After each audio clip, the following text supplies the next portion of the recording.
আমি রাসেল আছির সাথে। আর শুরু হয়ে গেল ভূত এফএম। আপনাদের সবাইকে স্বাগত জানাচ্ছি ভূত এফএমে আজকে। এবং যারা যেখানে আছেন, আশা করছি যে আজকে যে স্টোরিগুলো আছে আমাদের কাছে সেগুলো শুনে আনন্দ পাবেন, ভালো লাগবে এবং এনজয় করবেন অনেক বেশি।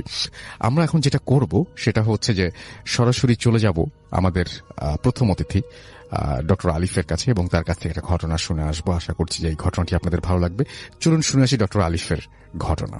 আজকের এপিসোডের শুরুতে ঘটনা শুরু করছি আমাদের জাহিদ ভাইয়ের একটি ঘটনা, এবং সময় নষ্ট না করে হয়ে যাচ্ছে আমি জাহিদ ভাই। হোসেন সাহেব ফোনে আমাকে বলল হোসেন সাহেব কবর খুঁড়ত, এখন ভয় পেয়েছে। এরপর থেকে রাতে ঘুমাতে পারেন না উনি। সবসময় উনি দেখে কে যেন ওনার চারপাশে ঘুরে। ওনার দেখতে খুব বিভৎস। আসলে এই লোকগুলা যারা এফেক্টেড, এরা কতটা ভয় পায় তা আসলে না দেখলে বোঝানো যায় না। আবার যারা দেখে তারা ঠিক মতো বোঝেও না যে আসলে মানুষটা কতটা ভয় পাচ্ছে। আমি আমার বাসায় ছিলাম, আমি ডাকলাম, কেউ কি আছো চারপাশে? তো কয়েক মিনিট পর একজন সাড়া দিল। তার নাম কাদের। আমির সাহেব কাছে না থাকলে ইনফরমেশন থেকে শুরু করে সব রকমের খবর আমাকে কাদের দিত। কাদের সাড়া দিল, বলল জি ক্যাপ্টেন। আমি বললাম যারা দেখো তো অমুক অমুক জায়গা পার অমুক অমুক কা বেটা হোসেন को देखो जरा क्यों परेशान है वो। তো কাদের রেসপন্স করলো জি কাপ্তান। ঘন্টাখানেক পর কাদের এসে আমার জানালায় টোকা মারল। কিন্তু আমার চারপাশে মানুষ থাকায় কাদের কিছু কাগজ ছিঁড়ে রেখে যায়, যার মধ্যে লেখা ছিল কবর, সাপ। সাপ কালে গিরে মানে কালো জাদুর গিট্টু, লাশ কাফের।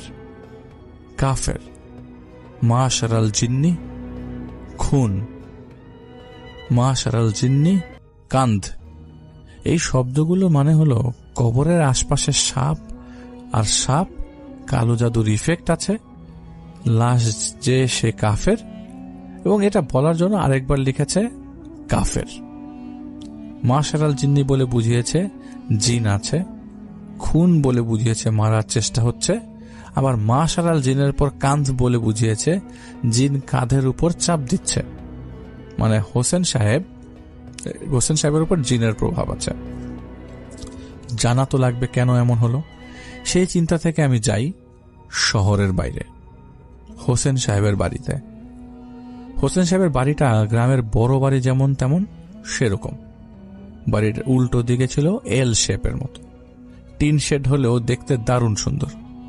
আমাকে নিয়ে গাড়িটা রাস্তা দিয়ে যখন যাচ্ছিল, রাস্তার দুপাশে থাকা ডোবা বা লম্বা খালের একদিকে আমার নজর পড়ে কবরস্থানের। আর গাড়ি চলে যেতে যেতে এক পলকের জন্য মনে হলো আমি জলজল কয়েকটা চোখ দেখেছি। কারণ জিন আমার দিকে তাকালে আমি তা বুঝতে পারি। ওই সময় মাগরিব পার হয়েছে, 20 মিনিটের বেশি হবে। হোসেন সাহেবের বাসায় ঢোকার আগে আমি উঠানে দাঁড়িয়ে রেকি করছিলাম। যতদূর নজর যায় খুঁজছিলাম সন্দেহজনক কিছু আছে কিনা। আমি ওই মুহূর্তে কাদেরকে দেখলাম। হোসেন সাহেবের বাসার টিন শেডের উপর দাঁড়িয়ে আমার দিকে তাকালো, চোখ দিয়ে ইশারা করে দেখালো যে আমার পিছু পিছু বাসার সীমানা পর্যন্ত 3 জন এসছে। আমি না জানার বুঝার ভান করে কাদেরকে ইশারা দিয়ে বুঝলাম ও কোনো ইনফরমেশন পায় কিনা দেখার জন্য। কাদের চলে যাওয়ার পর আমি হোসেন সাহেবের ঘরে ঢুকি। উনি ওনার রুমে হেলান দিয়ে বসে আছে, ওনার পাশে ওনার স্ত্রী বসে আছে, আর ওনার মেয়ে ওনার মাথায় পানি ভেজা কাপড় দিয়ে মুছা দিচ্ছিলেন। পট্টি না, কিন্তু একটা পানি ভেজা কাপড় আর কি। ফ্যান চলছে, গরম ছিল না, তাও উনি ঘামছিলেন।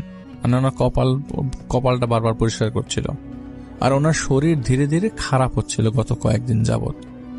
এবার হোসেন সাহেব আর পুরো পরিবারের কথা শুনলাম, কবে, কখন, কেন, কোথায়, কিভাবে, সবকিছু।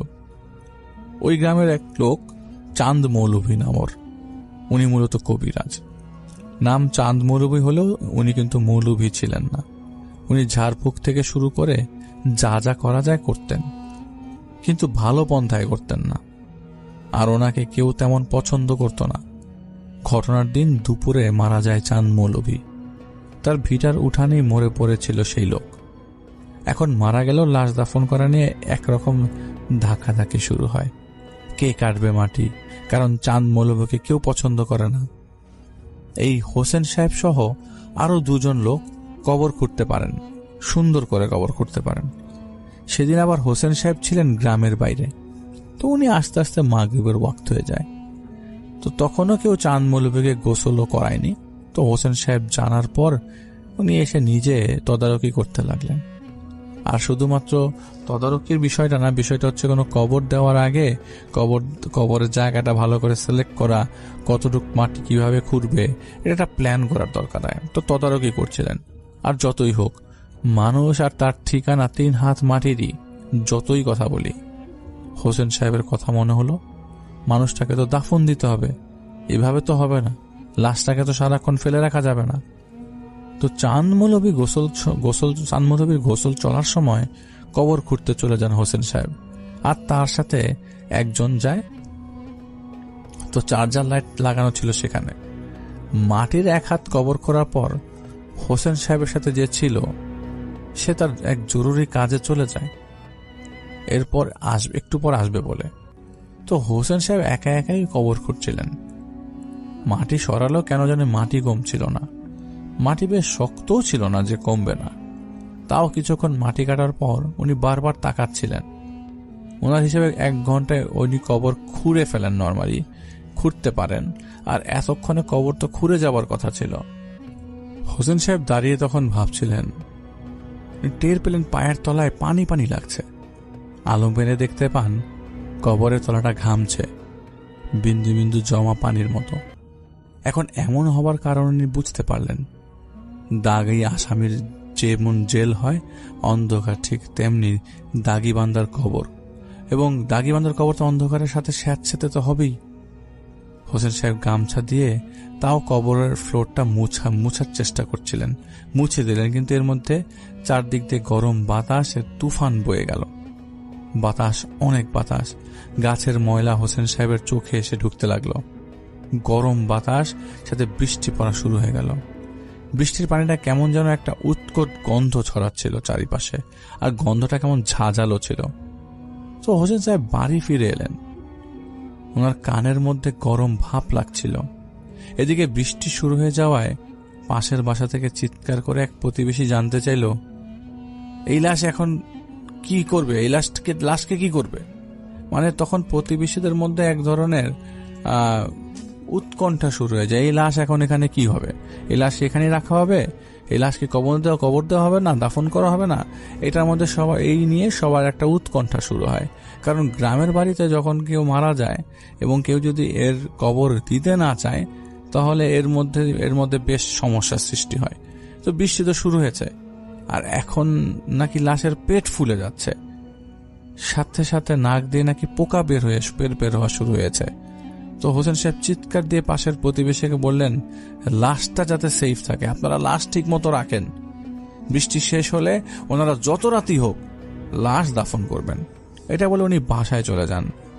খেয়ে এরপর বিছানায় গা এলিয়ে দেন। উনি একা ঘুমাতেন, কারণ ওনার স্ত্রী তার মেয়েকে নিয়ে অন্য ঘরে ঘুমাতেন।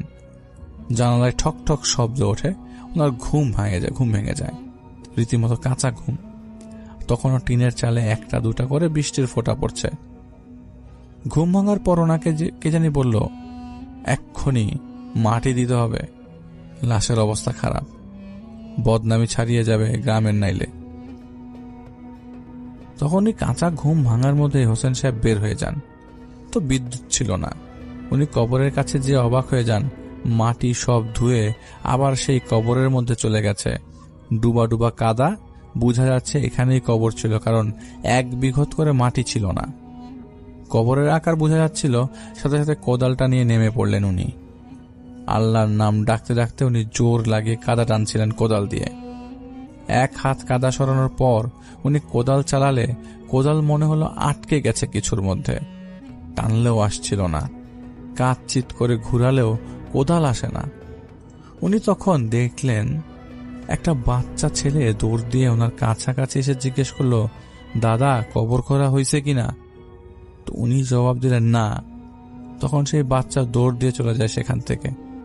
এদিকে কবর পরিষ্কার করার তাড়নায় পাগলের মতো কাদা টেনে তুলছিলেন তিনি, কারণ এই কবর তো তিনি খুঁড়েছিলেন, সব মাটি এসে পড়েছে।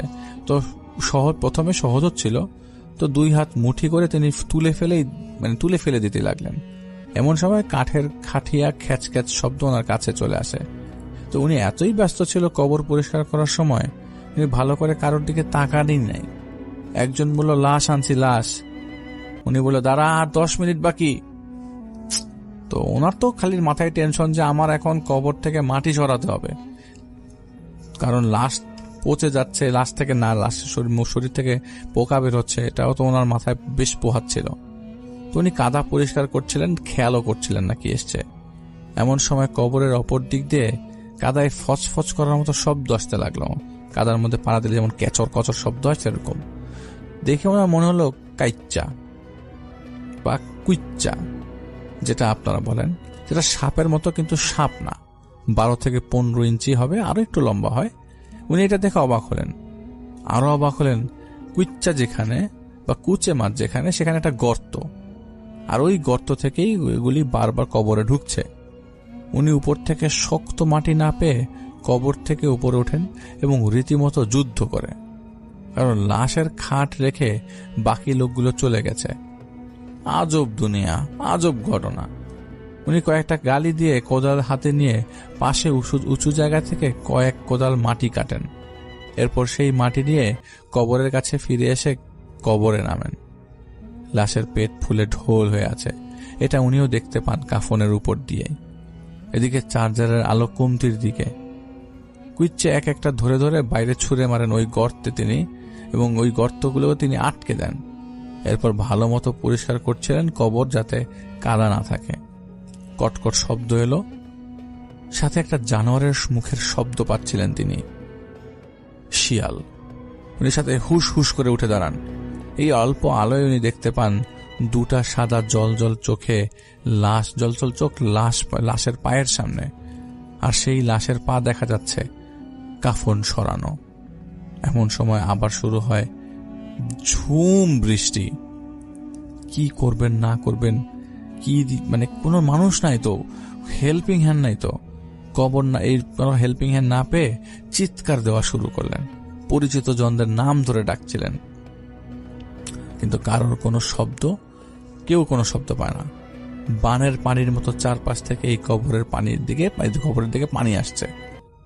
1 মিনিটের মধ্যে সেই কবর আবারও ভরে যায়। এবার কবরের ভেতর থেকে ব্যাঙ ডাকতে শুরু করে। হোসেন সাহেব লাইটটা হাতে নিয়ে কবরের দিকে মারলেন। 1 হাত পানি কবরের ভেতর, বড় বড় কোলা ব্যাঙ, 1টা 2টা না, অনেকগুলো সেই পানির মধ্যে। মাথা বের করে রেখেছে শুধু। হোসেন সাহেব লাশের দিকে তাকালেন, পায়ের আঙ্গুল খাওয়া অনেকটা। হোসেন সাহেব বুঝতে পারলেন এই লাশ দাফন নিতে চায় না মাটি নিজেই, সেজন্য শিয়াল কুকুর আসছে লাশ খাবার জন্য। এইটা ভেবে উনি লাশের কাছে যে দাঁড়ান এবং বলতে থাকেন, চাঁদ মৌলবী তুই নাফরমানি করছস, এখন দেখ আল্লাহর জমিন তোরা নিতে চায় না, হিয়াল কুত্তা আল্লাহ পাঠাইছে তোর লাশ খাবার জন্য, না জানি কি কি করছিস। সেই সময় দৌড় দিয়ে একটা বাচ্চা ছিল ওনার কাছে আসে। লাইটটাও তখন পানির কারণে অফ হয়ে গেল। হোসেন সাহেব জিজ্ঞেস করলেন, এই তুই কোন বাড়ির রে, কার ছেলে, আর এখানে এত রাতে কি করস? ছেলেটা কেবল জোরে জোরে নিঃশ্বাস নিচ্ছে, তা শুনলেন উনি। আবারও জিজ্ঞেস করলেন হোসেন সাহেব, কি রে উত্তর দেস না কে রে, কার ছেলে তুই, কার বাচ্চা? বাচ্চাটা এবার বলল, জানতে চাস আমি কে? হোসেন সাহেব এবার বুঝে গেলেন না, ঘটনা অন্য কিছু ঘটছে। সেই বাচ্চাটা যেয়ে দাঁড়ায় লাশের খাটের সামনে। অন্ধকার, এবং অন্ধকারে এতটা ঠাহর করতে পারেন হোসেন সাহেব। সে বলল, আমার বাবাকে আমি জানি না, আমি জারজের সন্তান। পয়দা হবার সময় মারে খাইছি, পয়দা হবার পর খাইছি নানিরে, এরপর খাইছি অমুক পাড়ার অমুকের 15 দিনের নাতিরে। এক এক করে খাইছি, যেইটারে আমার পছন্দ হয়েছে সেইটারে চাবাইয়া চাবাইয়া খাইছি। একদিন আমারে আটকাইল, আমারে চাকর বানাইল। কত কইছি অমুকের বউর পেটের বাচ্চা খাওয়াইতে, কাল অমুকের পরশু তমুকের, কিন্তু আমারে খাওয়াইতো মানুষের খাওয়ান। রক্তের ঘেরান দিয়ে কি দুধ কলায় পাওয়া যায় নাকি? দুধ কলায় হয়? আমি চাই রক্ত। হোসেন সাহেব দিলেন দৌড়। ওই বাচ্চা ওনার পেছনে দৌড় দিল। হোসেন সাহেব পড়ে গেলেন কাদায়। এরপরে মাথা থেকে সব চলে গেল, কিচ্ছু মনে নেই। উনি ঘুমিয়ে গেলেন। ভোরের অনেক আগে অন্ধকার সময় ওনাকে বেহুশ অবস্থায় পাওয়া গেল কবরের পাশে। যারা লাশ দাফন করতে চেয়েছিল তারা। লাশের পায়ের আঙ্গুল যে খাওয়া ছিল এটা সত্য, তো লাশ কবরস্থানে আসেনি, সেই লাশ বাড়িতেই ছিল। একজন দেখেছিলেন একটা শিয়াল ওই লাশের পা কামড়াচ্ছে। তখন তারা ওই শিয়াল তারা দিয়ে জলদি জলদি এই বৃষ্টির মধ্যে লাশ কবর দিতে নিয়ে আসে। এসে দেখেন হোসেন সাহেব বেহুশ। এরপর থেকে হোসেন সাহেব অসুস্থ। আর ওই বাচ্চাকে উনি দেখতে পান প্রায়শই। আমি চারপাশে তাকিয়ে কাউকে দেখতে না পেয়ে বুঝতে পারলাম এটা ওই যে চোখ দেখেছিলাম বাসায় ঢোকার সময়, ওরাই হয়তো আমার পিছু পিছু এসছিল। আমি উঠে বাইরে বেরিয়ে আসি, একবারে বেরিয়ে আসি রাস্তায়। কাদের আগার আশপাশ হতো আ যাও বলে কাদেরকে আসতে বললাম। আমি যেই গাড়িতে এসেছিলাম সেটার সামনে দাঁড়িয়েছিলাম। কাদের আসলো, আমরা দুজন কথা বললাম। আমি কাদেরকে বললাম, কি বলল হোসেন সাহেব? কাদের আমাকে বলল, ক্যাপ্টেন समझिए ना, वो बंदा जिसने गलत किया उसके साथ कुछ भी हो सकता है। आसपास काफी सारे पिचाश है, हम इनको मार के भागेंगे, थोड़ा वक्त लगेगा। आप उनको दिलासा दीजिए कि हसन साहब आप सुस्त हो जाओगे, आप ठीक हो जाओगे, धीरज रखिए। আমি হোসেন সাহেবকে বলে দেই যে চাচা আপনি বিশ্বাস রাখেন, সুস্থ হয়ে যাবেন, বাকিটা আল্লাহর হাতে ছেড়ে দেন। আর আল্লাহর রহমতে কয়েকদিন পর থেকে উনি আর ওই বাচ্চাটাকে দেখতে পাচ্ছিলেন না। এখনকার খবর আমি জানি না, কিন্তু আশা করি উনি ভালো আছেন। জাহিদ ভাইকে অনেক ধন্যবাদ তার ঘটনার জন্য। Thank you very much. চলে যাচ্ছে আমাদের দ্বিতীয় অতিথির কাছে। আপনার নামটা প্লিজ একটু বলবেন, কোথা থেকে এসেছেন সেটা বলবেন, তারপর আপনার ঘটনায় যাব। জি, আমি মাহমুদুল হাসান মৃদুল, উত্তরা থেকে এসেছি। ধন্যবাদ রাসেল ভাই। এই ঘটনাটি স্টেশন রোড টঙ্গীর একটি ঘটনা। তো লেখাপড়ার উদ্দেশ্যে আমি ময়মনসিংহ থেকে প্রথম উত্তরতে আসি, মানে ঢাকায় আসি। তো ব্যাচেলার লাইফের একটা ঘটনা দেখা যাচ্ছে যে আমি স্টেশন রোডে একটা বাসায় থাকি, নাম ছিল লাইট হাউস, 9 তলায়, টপ রোডে বাসাটা ছিল, মানে 7 তলার উপর। ওখানে একটি ঘটনা, যখন আমি ওই মেসে থাকতাম, মেসে থাকা অবস্থায় প্রায় সময় দেখা যেত মিল কম পড়ে যেত। বিষয়টা এরকম না যে প্রায় সময় কমে যেত, বিশেষ করে একটা নির্দিষ্ট সময়ে মিলটা, যখন 10 জন আছি বা 8 জন আছি, মিলটা ক্যালকুলেশন করে ভাগ করে দেওয়া হচ্ছে। তো সেখানে দেখা যাচ্ছে দুপুরের মিলটা 1টা বা 2টা মিল প্রায় সময় বেড়ে যেত, রাতে আনফর্চুনেটলি 1টা বা 2টা কম পাওয়া যাচ্ছে। স্বভাবতই বাজারের দায়িত্ব বা একটা নির্দিষ্ট সময় পরে মিলটা ভাগ করার দায়িত্ব আমার উপরে পড়ে। 1 সপ্তাহ অতিবাহিত হওয়ার পর এই দায়িত্বটা আমাকে দেওয়া হয়। আমি প্রথম দিন যখন ভাগ করলাম দেখলাম যে সেম ঘটনা ঘটলো।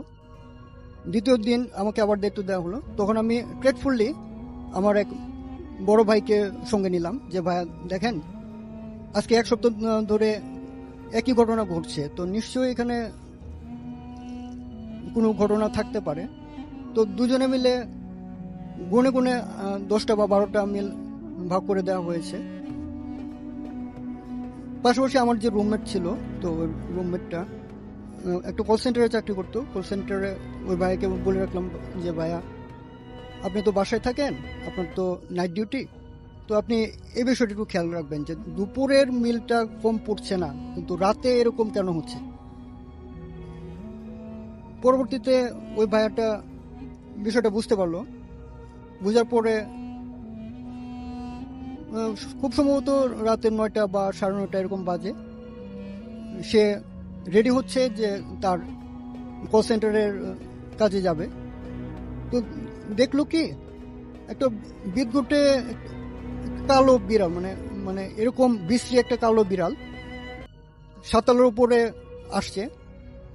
কিচেন রুমে গেল, যাওয়ার পরে যে বাটিগুলি আমরা ভাগ করে রাখতাম মিলের জন্য, ওখানে ঘোরাফেরা করছে বা গন্ধ শোকার চেষ্টা করছে। গন্ধ শোকার চেষ্টা করার পরে সে খাবারের জন্য চেষ্টা করেনি। মানে যদি এরকম হতো যে সে হয়তো ফেলে নষ্ট করবে বা নষ্ট করার চেষ্টা করেনি, সে গন্ধটা শুকে যে ভেন্টিলেটরটা ছিল ভেন্টিলেটরের উপর দিয়ে লাফ দিয়ে চলে গেছে। চলে যাওয়ার পরে ওই ভাইটা বিষয়টা খেয়াল করলো যে একটা কালো বিড়াল প্রতিনিয়ত আসছে।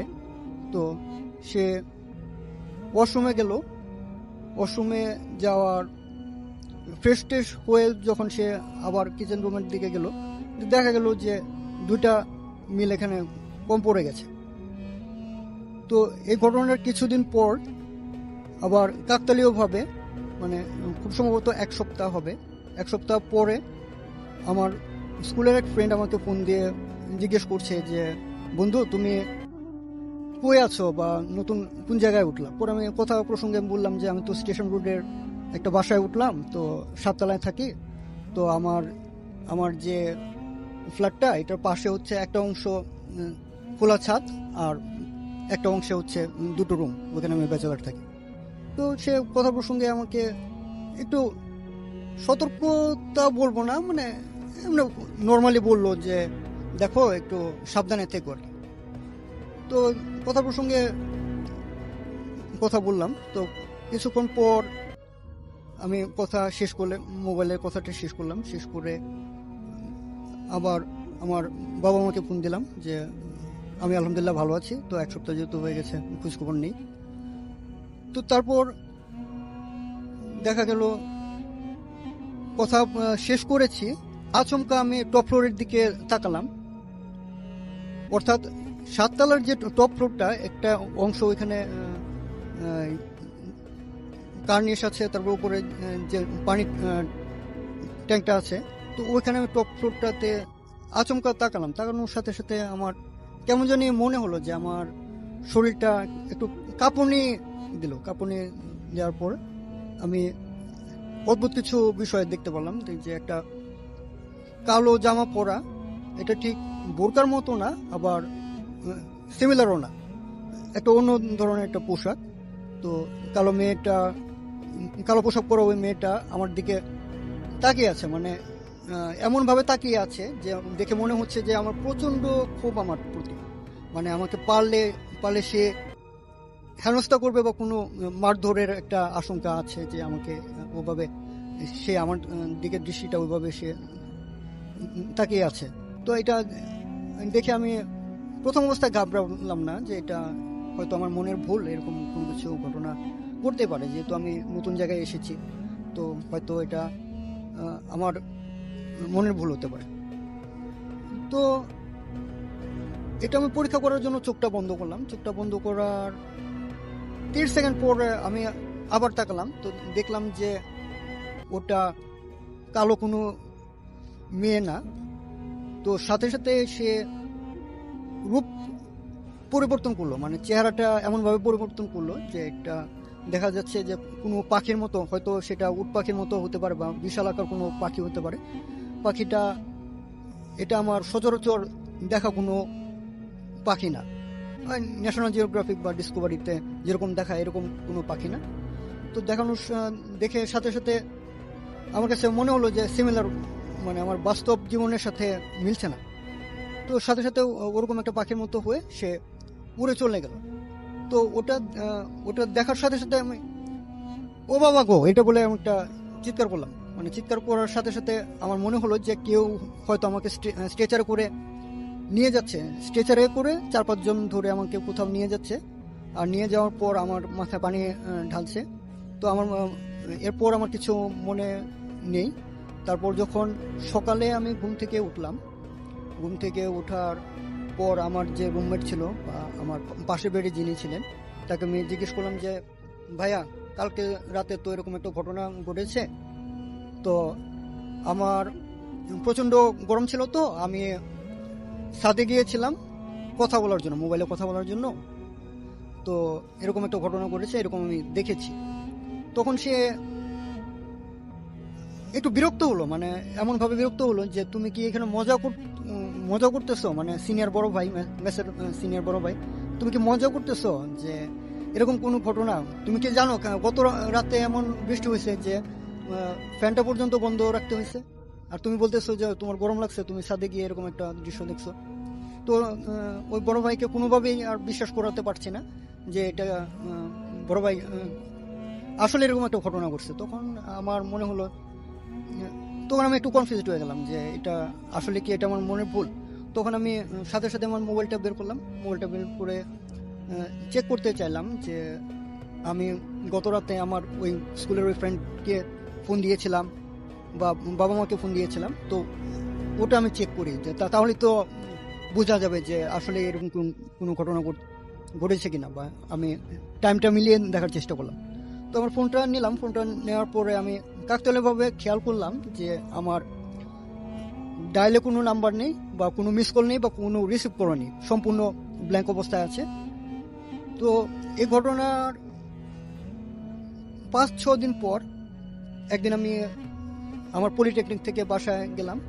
বাসায় যাওয়ার ক্লাস শেষ করে বাসায় যাওয়ার পর খুব সম্ভবত এটা মাগরিবের আজান দিবে এরকম একটু সময়।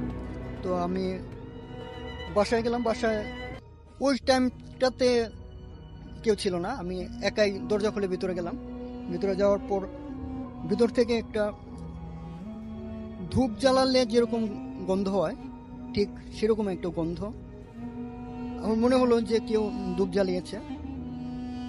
তো ভিতরে গিয়ে আর আমি এরকম কোনো কিছু পাইনি যে ধূপ জ্বলছে না, কিন্তু আমার নিঃশ্বাস নিতে কষ্ট হচ্ছে বা আমার নিঃশ্বাসে আমি এটা স্পষ্ট বুঝতে পারছি যে এটা ধূপ জ্বালানো হয়েছে। তো এর কিছুক্ষণ পর আমি ওয়াশরুমে গিয়ে ফ্রেশ হয়ে তারপর আবার যখন আসলাম, তখন নিচে যাব যে কোনো একটা কারণে, তখন যেহেতু আমি পলিটেকনিকে পড়ছি, তো আমার যে কোনো একটা প্রয়োজন, আমি নিচে গেলাম। নিচে যাওয়ার পর নিচে যাব আমি, ছাদের যে দরজাটা, ওই দরজাটা আমি বন্ধ অবস্থায় পেলাম, বা আমার কাছে মনে হলো যে বাইরে থেকে কেউ আটকিয়ে দিয়েছে। তো আমি বাইরে থেকে প্রচণ্ড ধাক্কা দিচ্ছি, কিন্তু দরজার কোনো অবস্থায় খুলছে না।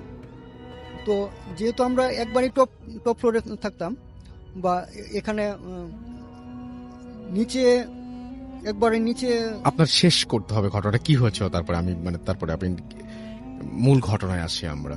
জি, এরকম ঘটনা প্রায় সময় ঘটতে থাকতো, বা আমি যখন প্রায় সময় দেখতাম যে সাথে কেউ হাঁটছে বা আমাকে ফলো করছে, বা প্রায় সময় দরজাটা বন্ধ অবস্থায় পেতাম, বা বন্ধ অবস্থায় পাওয়ার পর আমরা এরকম অবস্থাতেই বিশ্বাসযোগ্য ঘটনা ছিল না, যে হয়তো প্রথম ভাবতাম হয়তো কেউ দুষ্টমি করে এটা বন্ধ করছে, কিন্তু আসলে ভেরিফাই করে দেখা গেছে যে এরকম কোনো ঘটনাই ঘটতো না। ওকে, থ্যাংক ইউ সো মাচ, আপনাকে অনেক ধন্যবাদ। আমি যেটা করতে চাই সেটা হচ্ছে সরাসরি এখন আমাদের অতিথির কাছে চলে যেতে চাই, এবং এই ঘটনাটা কেমন লেগেছে সেটা আপনারা অবশ্যই জানাবেন আমাদেরকে ফেসবুকে বা টুইটারে। আমি চলে যাচ্ছি আমাদের প্রথম অতিথির কাছে, তার ঘটনাটা শুনে আসবো। আপনার নামটা প্লিজ একটু বলবেন, কোথা থেকে এসেছেন সেটা বলবেন, তারপর আপনার ঘটনায় যাব। আসসালামু আলাইকুম, থ্যাংক ইউ রাসেল ভাই। হ্যালো লিসেনার্স, আমি ফারহান ফ্রম উত্তরা। রাসেল ভাই, আজকে যে ঘটনাটি আমি বলবো এটি আমার নিজের সাথে ঘটে যাওয়া লাস্ট জুন মাসের একটি ঘটনা। তো সাডেনলি আমি, আমার দুইটা ফ্রেন্ড কাঞ্চন এবং ফয়সাল, আর আমাদের একজন মামা আলো মামা, তো আমরা চারজন মিলে একটা প্ল্যান করি চাঁদপুর যাব। তো চাঁদপুরে মামার এক ফ্রেন্ড আছে, ওনার বাসায় যাব। তো আমরা অ্যাজ ইউজুয়াল আমাদের সাথে আমরা দুইটা বাইক নিয়ে আমরা চারজন মুভ করি। তো আমরা বাইক নিয়ে সদরঘাট আসি, এখান থেকে বাইক লঞ্চে উঠাই, আবার ওখানে যে লঞ্চ ঘাট থেকে নেমে বাইক নিয়ে যাচ্ছি। তো বাইক নিয়ে কিছু দূর আমরা প্রায় চাঁদপুর হাজীগঞ্জ পর্যন্ত যাই। দেন ওখান থেকে আরো মিনিমাম 30 to 40 কিলোমিটার রাস্তা। তো আমরা রাসেল ভাই যাচ্ছি সুন্দরভাবে আল্লাহর রহমতে। তো হঠাৎ করে বেশ খানিকটা রাস্তা আপনার ভাঙা, মানে খুব ভালোভাবে ভাঙা। তো আমরা বাইকটা খুব স্লোলি যাচ্ছি, 20-30 নিয়ার অ্যাবাউট স্পিড।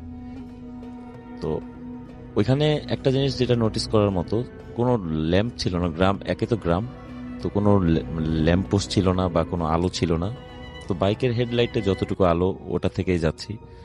তো যেতে যেতে একটা পর্যায়ে আমি হঠাৎ করে আমার চোখে পড়লো যে আমি চোখে একটা কিছু দেখতেছি। কিরকম, মানে কেউ একজন দাঁড়ায় আছে, অনেক লম্বা, সাদা টাইপের একটা কাপড় পরা, মানে সাদা কিছু একটা পরা, এরকম একটা বোঝা যাচ্ছে। তো আমি এটা দেখে আমি মামার বাইকে ছিলাম, মামা ড্রাইভ করছিল। তো আমি মামাকে আস্ক করলাম, মামা আপনি কি কিছু দেখছেন? তো সে কোনো কথা বললো না। তো একটু পরে আমি আবার তাকে আস্ক করলাম, মামা কি ব্যাপার, আপনি কিছু বলতেছেন না?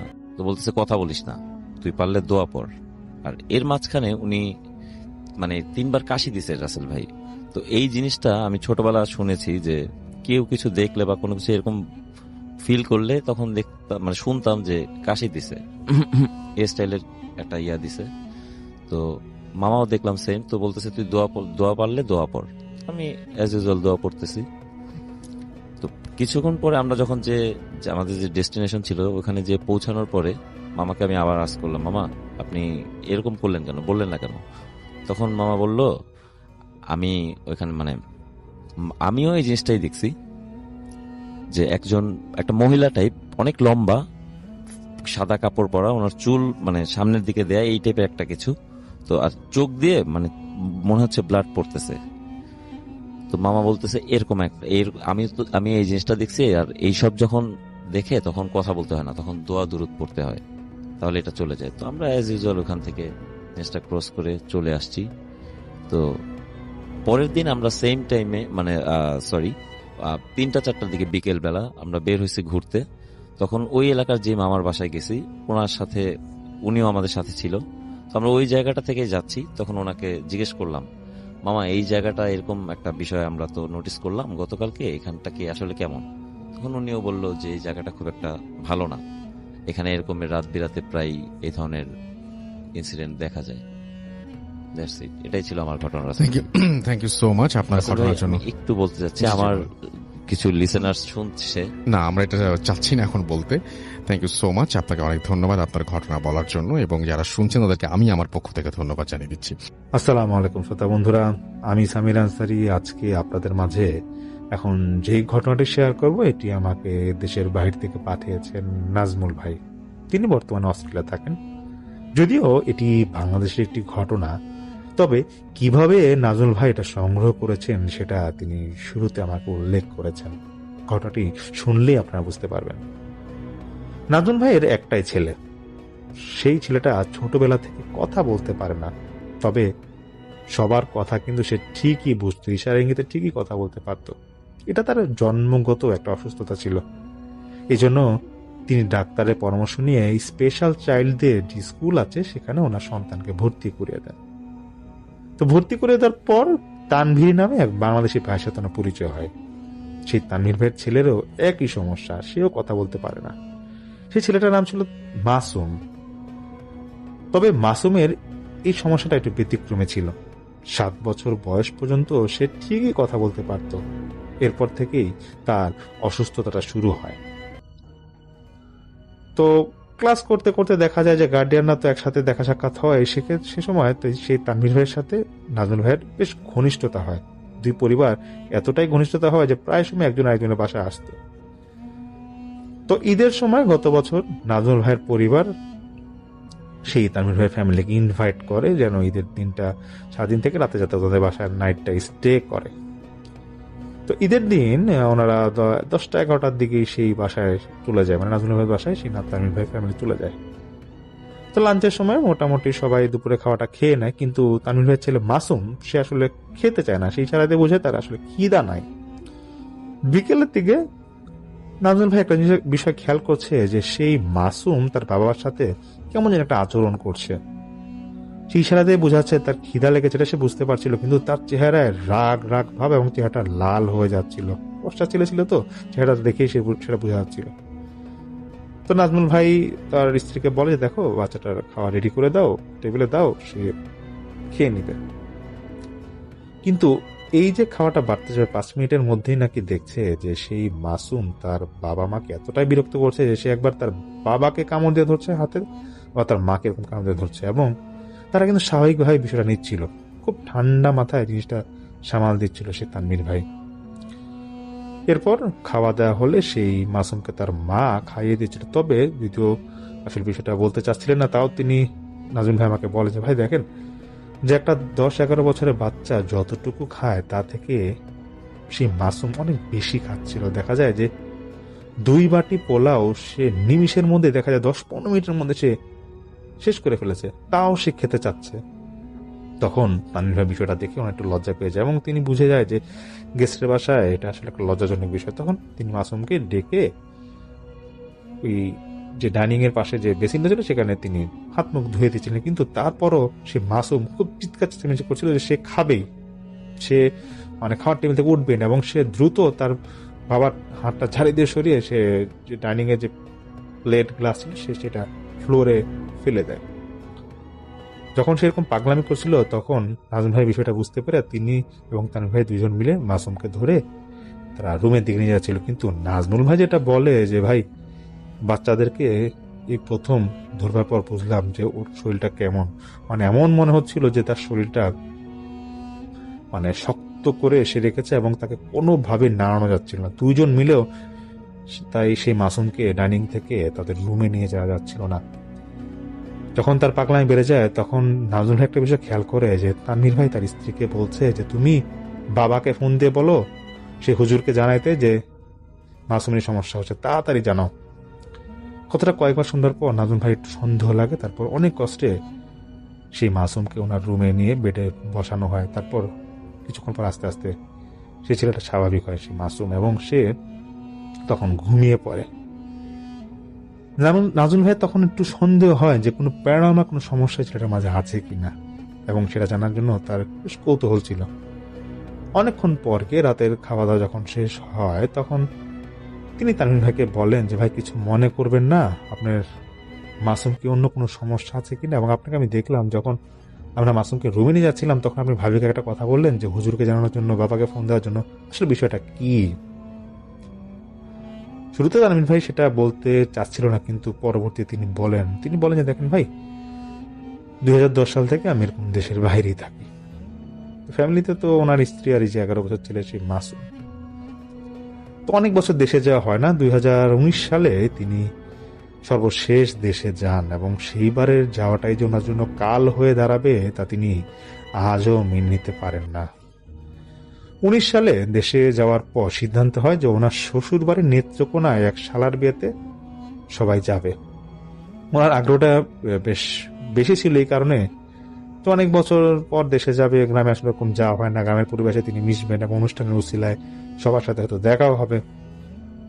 তো কোন একদিন বিকেলে তিনি এরকম তার পরিবারের সবাই মিলে তারা নেত্রকোনায় শ্বশুর বাড়িতে গিয়ে পৌঁছান। এত আত্মীয় স্বজন বাড়িতে তার বেশ ভালোই লাগছিল এবং পরিবেশটা খুবই চমৎকার লাগছিল। না ততদিন ঠিক করেন যে এখানে আজকের রাতটা তিনি টেন্টে কাটাবেন, মানে তাঁবুতে কাটাবেন, এবং সেই তাঁবুটা তিনি ঢাকা থেকে নিয়ে গিয়েছিলেন। তো ওনাদের সেই ভাবির মানে তানভীর ভাই স্ত্রীর বাড়ির যে সামনে সেখানে বেশ বড় পুকুর ছিল, এবং পুকুরের ওই পারে কিছু খালি জমি আছে, ওখানে গাছের নিচে তিনি তানভীর ভাই ঠিক করেন যে তাঁবুটা টাঙ্গাবেন। এবং এই কথাটা শুনে ওনার শাশুড়ি বেশ রেগে যে বলতেছে যে তুমি জামাই মানুষ, তুমি গ্রামে ওইসব জায়গায় থাকবা, এসব না থাকাই ভালো। তিনি বেশ কয়েকবার নাও করেন, কিন্তু তানভীর ভাই নাচর মানুষ, তার কথা হচ্ছে ভাই যে তিনি তার শাশুড়িকে বুঝাচ্ছেন যে এতদিন পর আসছে, এক রাত তিনি সেখানে থাকতে চান। তো তারপর তিনি সিদ্ধান্ত যেটা নিয়েই ফেলছেন সেখানেই থাকবেন। তানভীর ভাই যেটা বলেন যে তিনি যেখানে থাকবেন সেটা একটা খালি জমি ছিল, এবং তার পিছে দূরে খানিকটা দূরে ধান ক্ষেত ছিল, আর আশেপাশে দেখা যাচ্ছে যে ঘন গাছপালা ভরা। কিন্তু বাদ সাধে তার সেই সন্তান মাসুম, তার কথা হচ্ছে সেও তার বাবার সাথে থাকবে। তো সেই অনুযায়ী তারপর রাত 1টার সময় প্রোগ্রাম শেষ করে তিনি ছেলেকে নিয়ে সেই টেন্টের মধ্যে ঘুমাতে যান। তো ছেলে ঘুমানোর কিছুক্ষণ পর তিনি মোবাইলে গান শুনছিলেন এবং গান শুনতে শুনতে ঘুমিয়ে পড়েন।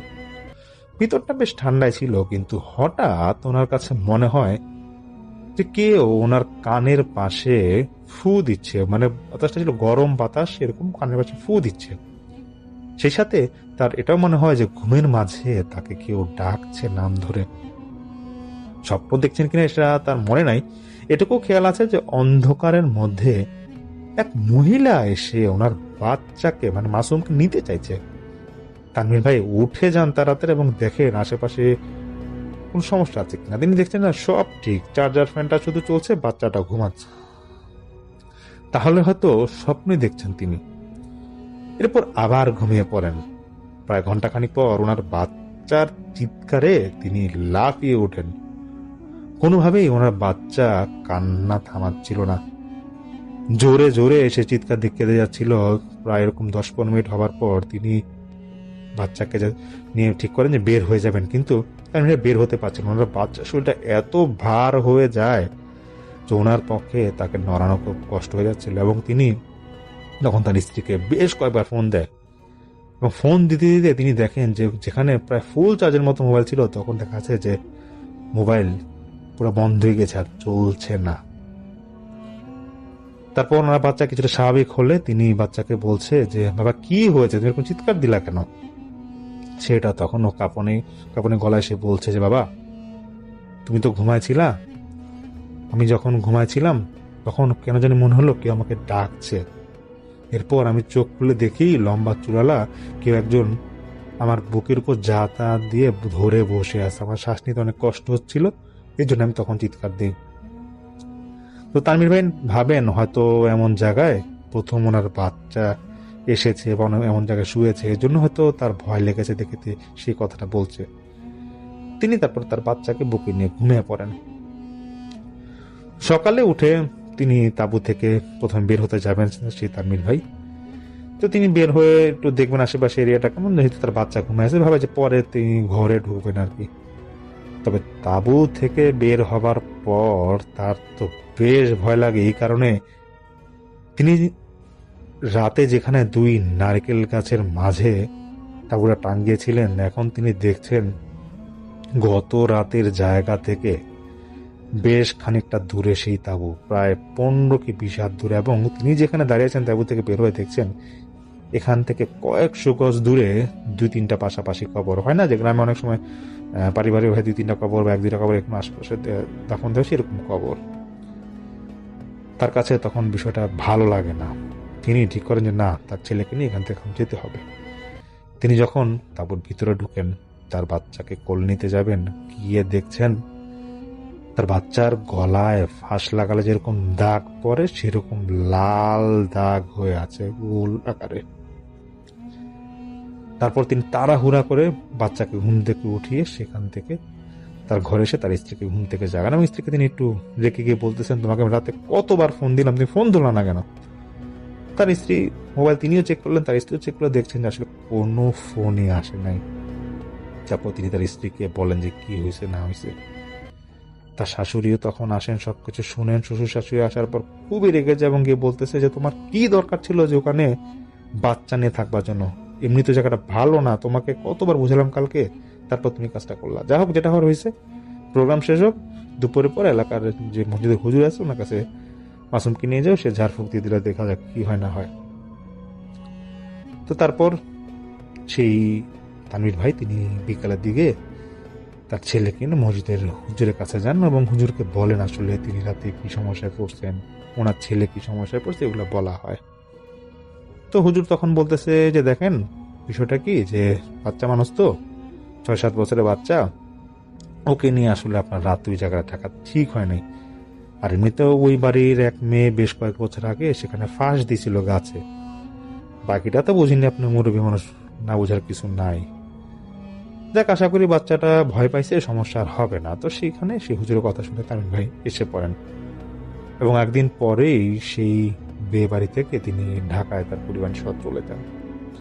আর ওভাবে তেমন কোনো সমস্যা ওনার ছেলের সাথে তখন আর হয় না। তো প্রায় 1-1.5 মাস পর তিনি যখন অস্ট্রেলিয়ার উদ্দেশ্যে আবার রওনা দিবেন, তার 7-8 দিন আগে তিনি আবার যান তার শ্বশুর বাড়িতে। এখন অবশ্য কোনো প্রোগ্রাম ছিল না, শ্বশুর যেহেতু অসুস্থ তিনি ভাবেন যে যাওয়ার আগে একবার দেখা করে আসবেন।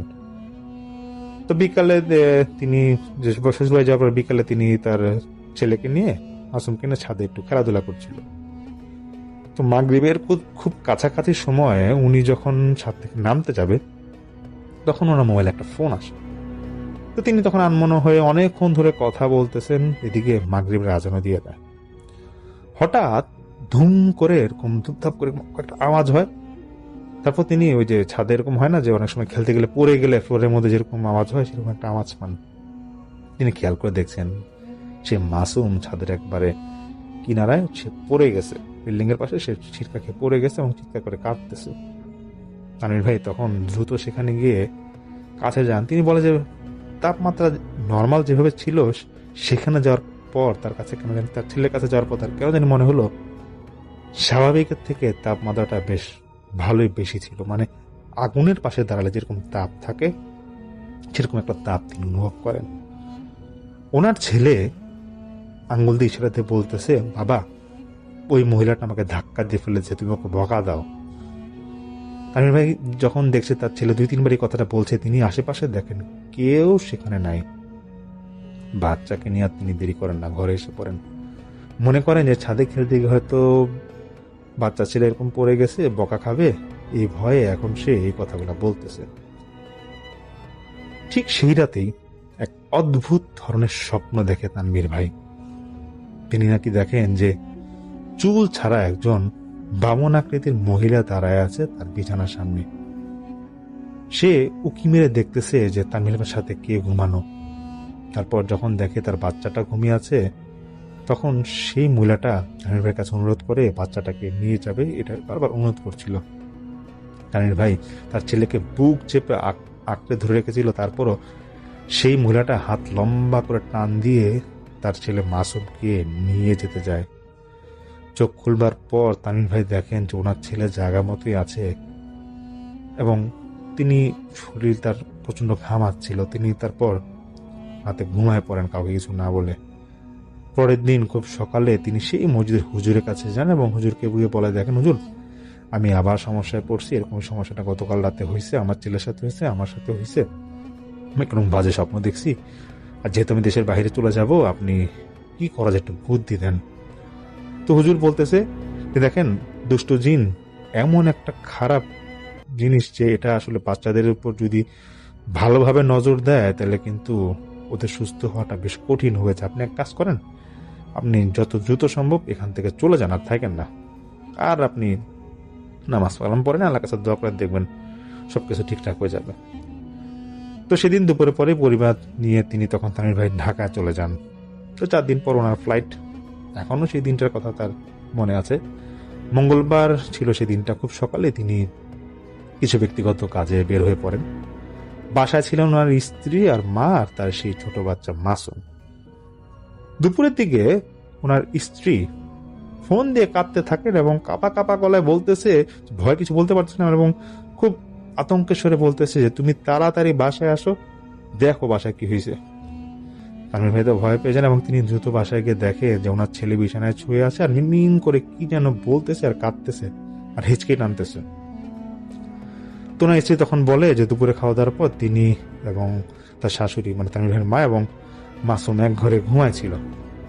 হঠাৎ পাশের রুম থেকে ছেলের জোরে কান্নার আওয়াজ পেয়ে তিনি তাড়াতাড়ি সেখানে যান। গিয়ে দেখেন যে ওনার ছেলে মেঝেতে পড়ে আছে আর মুখ দিয়ে ফেনা পড়তেছে। তানভীর ভাই ছেলের এই অবস্থা থেকে আর দেরি করেন না, তিনি হাসপাতাল নিয়ে যান এবং ডিউটি ডাক্তার দেখে বলতেছে যে দেখেন হয়তো সে কিছু দেখে ভয় পাচ্ছে, এই জন্য এরকম করতেছে। সেদিনের মতো তাকে বাসায় নিয়ে আসা হয়। কোন রকম 4 দিন পর যেহেতু টিকিট কাটা হয়েই গেছিল, তানভীর ভাই আর মিস করতে চান ফ্লাইটটা। তিনি কোন রকম ছেলেকে তারপর তো অস্ট্রেলিয়া নিয়ে যান।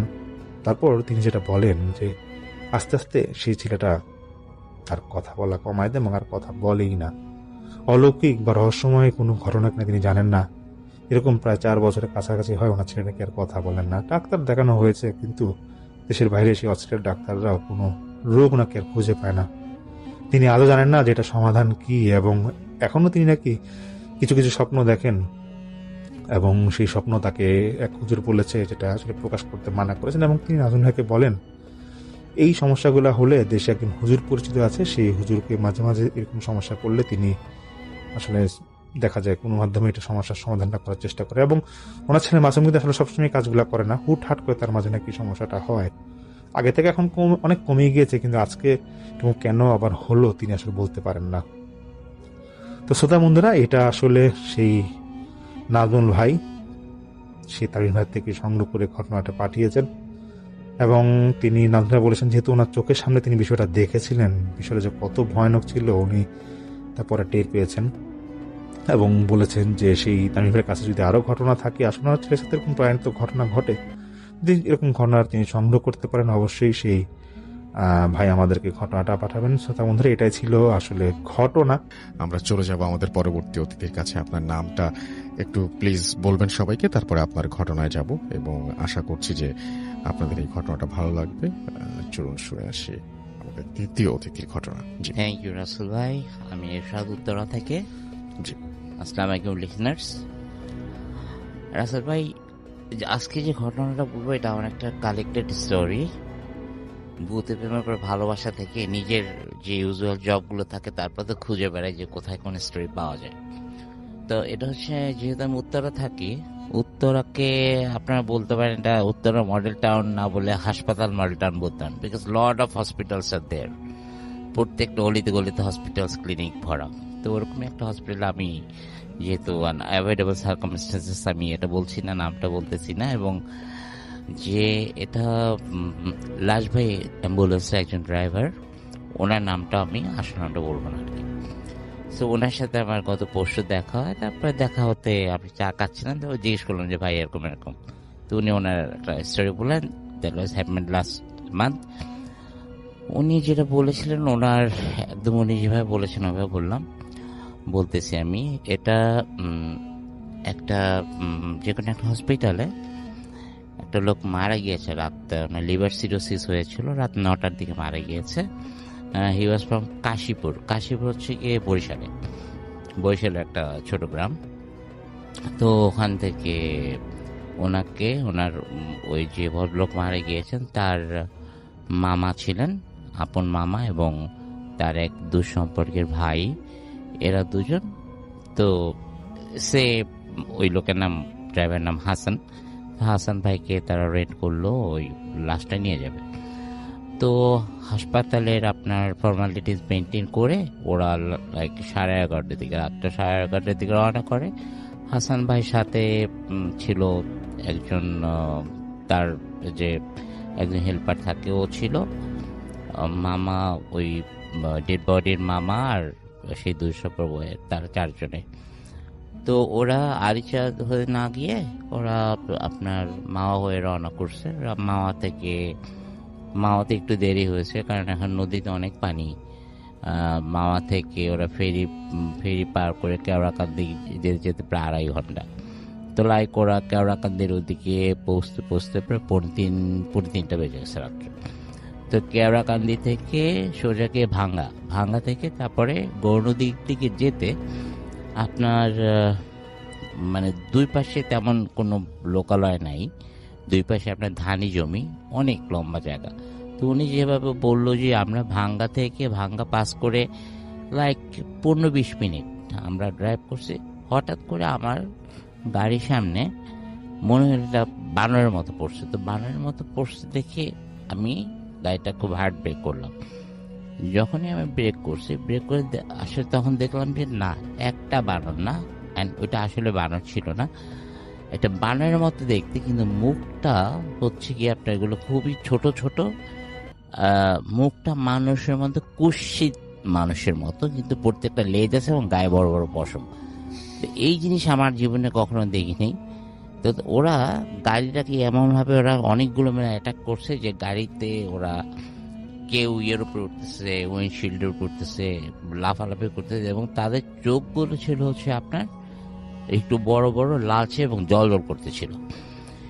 এগুলো দেখে এখন হাসান ভাই বারবার গাড়ি স্টার্ট করছে, তো গাড়ি স্টার্ট নিচ্ছে না। আরো একটা জিনিস যেটা ঘটেছে, ওই রাস্তাটা যে বরিশালে ওই ভাঙ্গা থেকে সোজা রোডটা যেটা গিয়েছে, ওটা কিন্তু আপনার রাসেল ভাই বরিশালে যায়, ওখান থেকে স্বরূপকাঠি যায়, ওখান থেকে পটুয়াখালী যায়, বরগুনার ওই সেম রোড, এবং প্রচুর মানে নাইটের গাড়িগুলো ওখান থেকে চলে।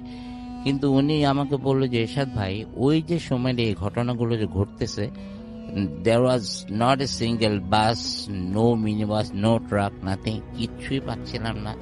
এবং আমরা খুব চাচ্ছিলাম যে একটা কিছু পাই, আমরা যেন হেল্পের জন্য বলতে পারি, যে কারণ আমরা গাড়ি থেকে নামতে পারতেছি না। সাডেনলি তারা মনে করেন যেখানে পিছন কম্পার্টমেন্টে, যেখানে ফ্রিজিং কম্পার্টমেন্টটা, ওখানে তো আপনার লাস্ট ডেড বডিটা রাখা একটা কফিনের মধ্যে। তো ওরা বুঝতেছে যে ওটা মানে খোলার খুব চেষ্টা করতেছে বা ভাঙা চোরা, মানে খুব পুরা ওনাদের যে অ্যাম্বুলেন্সটা পুরোটা দুলতেছে, এরকম করে করতে করতে, এবং তারা কোনোভাবে নামতে পারতেছে না, কারণ বাইরে অনেকগুলো ওই ধরনের ওই জন্তু বলতে পারেন, ক্রিয়েচার বলতে পারেন, হোয়াট এভার। তো এরা ভিতরে বসে দোয়া পড়া ছাড়া কোনো, তারা দোয়া দৌড় পড়তেছিল খুব জোরে জোরে, এবং বারবার স্টার্ট নেওয়ার চেষ্টা করতেছিল, কিন্তু স্টার্ট নিচ্ছিল না গাড়ি। তো এরকম করে অলমোস্ট অ্যান আওয়ার, তারপরে দেখলো যে হঠাৎ করে এগুলো চলে যাওয়ার পর তারপর রাত 10-15 যখন তারা চলে যায়, লাইক উইদিন 5-10 মিনিটস দেখে যে না, ইউজুয়ালি যে গাড়িগুলো নাইট শিফটে চলে, বরিশালের দিকে যাচ্ছে, পটুয়াখালীর গাড়ি সবগুলো যাচ্ছে, আর ওনাদের গাড়িটা সাইড করা।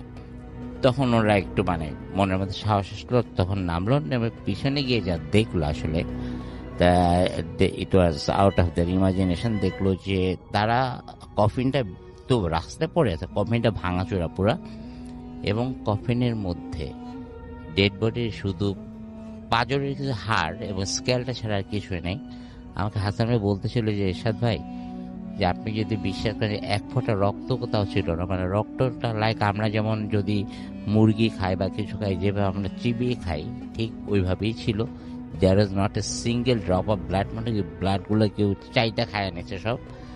তারপর তার মামা খুব হাউমাউ করে কাঁদতেছিল অবস্থাটা দেখে। তারপরে কি করবো, ওনার কাছে একটা চাদর ছিল, ওই বোনস যেগুলো ছিল, অল্প কিছু বোনস, ওগুলো ওই চাদরের মধ্যে উঠাই নিয়ে, ওইটা নিয়ে তারপর বাইরে গিয়ে ওটার উপরে জানাজা করে ওটাকে দাফন করা হয়েছে।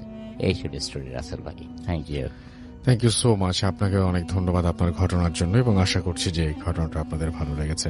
তো যাই হোক, আমরা যেটা করব সেটা হচ্ছে পরবর্তী ঘটনায় যাব আপনার কাছে, এবং আপনারা একটা ঘটনা শুনবো। আমাদের দ্বিতীয় অতিথি যিনি আছেন, প্রথম অতিথি, তার কাছে আবারও ফিরে যাচ্ছি, এবং তার কাছে আমরা একটা ঘটনা শুনে আবারও ফিরে আসছি। সেই পর্যন্ত আশা করছি যে আপনারা লিখতে থাকবেন আমাদেরকে। শুনে আসছি আমাদের প্রথম অতিথির দ্বিতীয় ঘটনাটি। জি বলুন। থ্যাংক ইউ রাসেল ভাই। আপনার নামটা তার আগে আরেকবার বলতে হবে, আপনি কোথা থেকে এসেছেন সেটাও আরেকবার একটু বলে ফেলতে হবে। থ্যাংক ইউ রাসেল ভাই। হ্যালো লিসেনার্স, আমি ফারহান ফ্রম উত্তরা। রাসেল ভাই, এখন যে ঘটনাটা শেয়ার করব এটা হচ্ছে আমার বড় ভাই এবং বোনের সাথে ঘটা। এটা অনেক বছর, নিয়ার অ্যাবাউট 35 ইয়ার্স আগের ঘটনা। তখন আমার ভাই Dhaka residential model school and কলেজে পড়তেন। তো উনি হোস্টেলে থাকতেন। তো একদিন শীতের বিকেলে আমার মেঝো বোন তো ব্যাডমিন্টন খেলছে, হঠাৎ করে দেখতেছে কি, সন্ধ্যার ঠিক আগ মুহূর্তে, মাগরিবের আজান তখনও দেয়নি, তো দেখতেছে যে হঠাৎ করে যে ভাইয়া হাত দিয়ে আপুকে ইশারা দিচ্ছে। তো আপু তো অনেক এক্সাইটেড হয়ে গেছে যে ভাইয়া এত এই সময় হঠাৎ করে বাসায় কিছু না বলে কিভাবে আসছে। ভাইয়া তখন স্কুলে পড়ে, তার তো আসার কথা না। তো আপু শক, তারপরে ভাইয়া হাত দিয়ে তাকে ইশারা দিচ্ছে। তো আপু দৌড়ে ভাইয়ার দিকে গেছে, যাচ্ছে। তো যতই কাছে যাচ্ছে মনে হয় ভাইয়া ততই দূরে সরতেছে, এরকম একটা বিষয়। তো এরপরে কিছু দূর যাওয়ার পরে এর ভিতরে মাগরিবের আজান দিয়ে দিয়েছে রাসেল ভাই।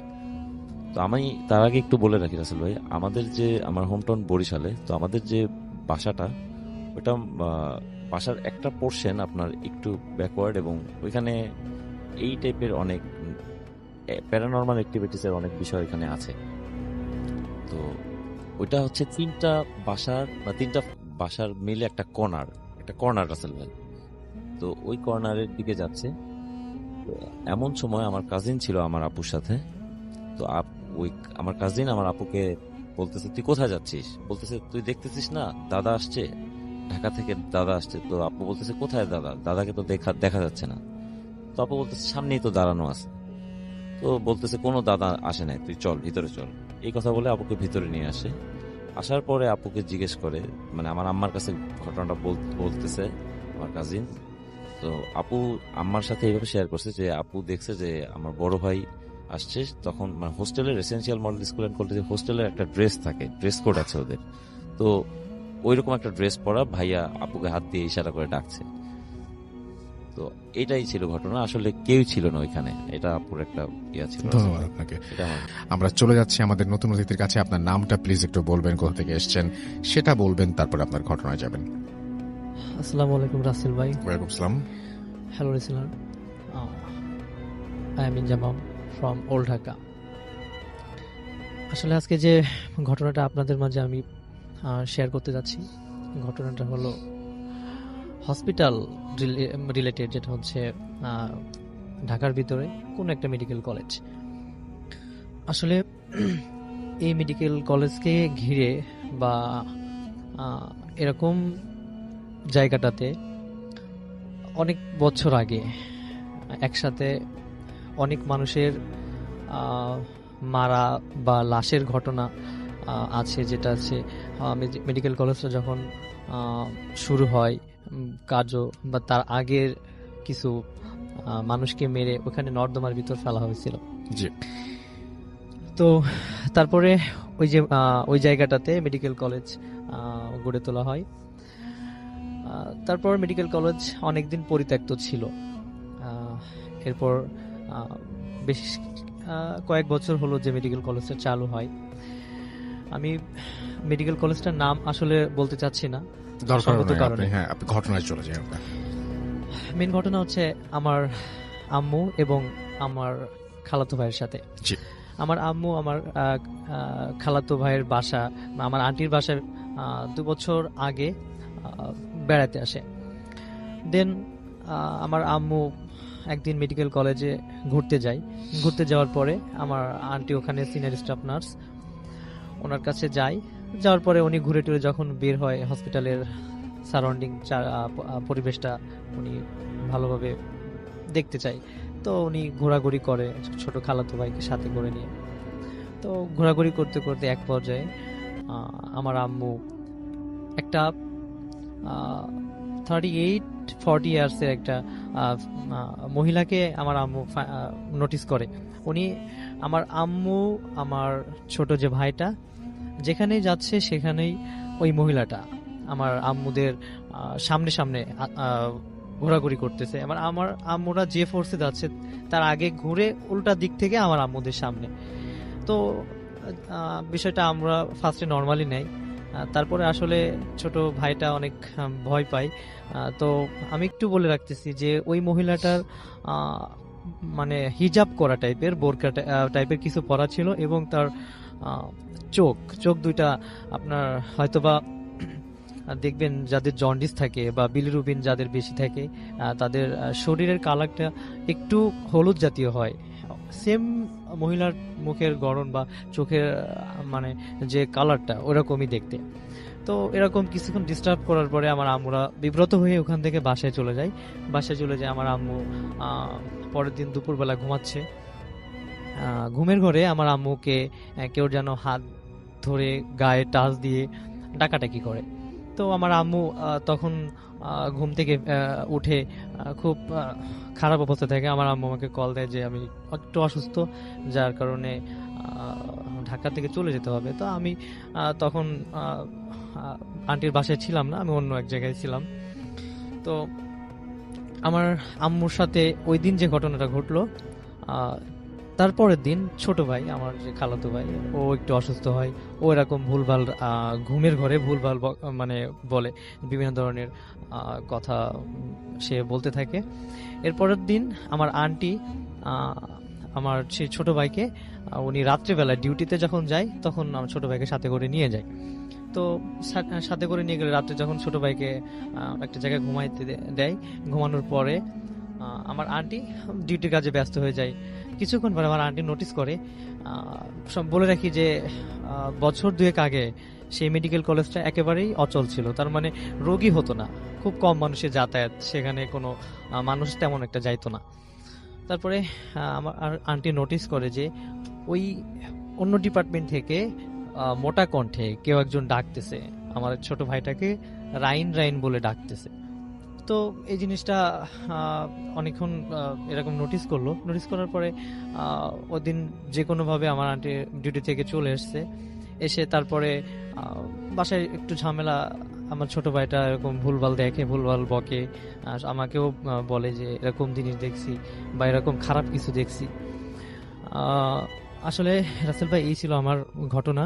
তো ঘটনার লাস্টে ফিনিশিংটা হলো, আমার আম্মু যখন বাড়িতে ঢাকা থেকে বাড়িতে চলে যাওয়ার পরে আমার আম্মুর সাথে কোনো ঝামেলা হয় না, তবে আমার খালাতো ভাই মাঝে মাঝে নাকি ওই জিনিসটা দেখতো যে মহিলাটা তাদের ফলো করতেছে, তাকে কিছু বলতে চাচ্ছে বা তার সামনে গিয়ে দাঁড়াচ্ছে, এরকম কিছু ঝামেলা করতো। এবং এখন যে পরিস্থিতি মেডিকেল কলেজে এখন প্রচুর রোগী হয় এবং অনেকটা শান্ত, আর আগের মতো কোনো ঝামেলা হয় না। এই ছিল স্যার আমার ঘটনা। থ্যাংক ইউ সো মাচ, আপনার ঘটনার জন্য ধন্যবাদ আপনাকে। আমরা চলে যাব আমাদের পরবর্তী অতিথির কাছে। আপনার নামটা প্লিজ একটু বলবেন, তারপরে আপনি কোথা থেকে এসেছেন সেটা বলবেন, তারপরে আপনার ঘটনায় যাব। আসসালামু আলাইকুম। ওয়েলকাম সালাম। সাদিক, জি, গাজীপুর থাকি। ওকে, চলে যাই আপনার ঘটনায়। জি, তো ঘটনাটা আসলে আমার একটা ফ্রেন্ডের বোনের সাথে আর কি, বোনের শ্বশুর বাড়ির একটা ঘটনা। শ্বশুর বাড়িটা হচ্ছে ফটিকছড়ির একটা ভোজপুর নামে গ্রামের একটা আশেপাশে একটা জায়গায়। জি, তো ওখানে মানে একটু অদ্ভুত পরিবেশ ছিল প্রথম থেকে। জি, তো প্রবলেমগুলো ছিল মানে ওখানে ছোট ছোট বাচ্চারা, মানে 2-3 বছরের বাচ্চারা নর্মালি হাঁটতে পারতো না। আচ্ছা, হাঁটতে পারতো না বলতে মানে নর্মালি হাঁটতেই পারতো না, পড়ে যেত, ভালোভাবে হাঁটতে পারতো না। আবার দেখা যেত কি অন্য কোথাও গেলে মানে ওখানে হাঁটতে পারে, ওই বাড়িতে হাঁটতে পারে না।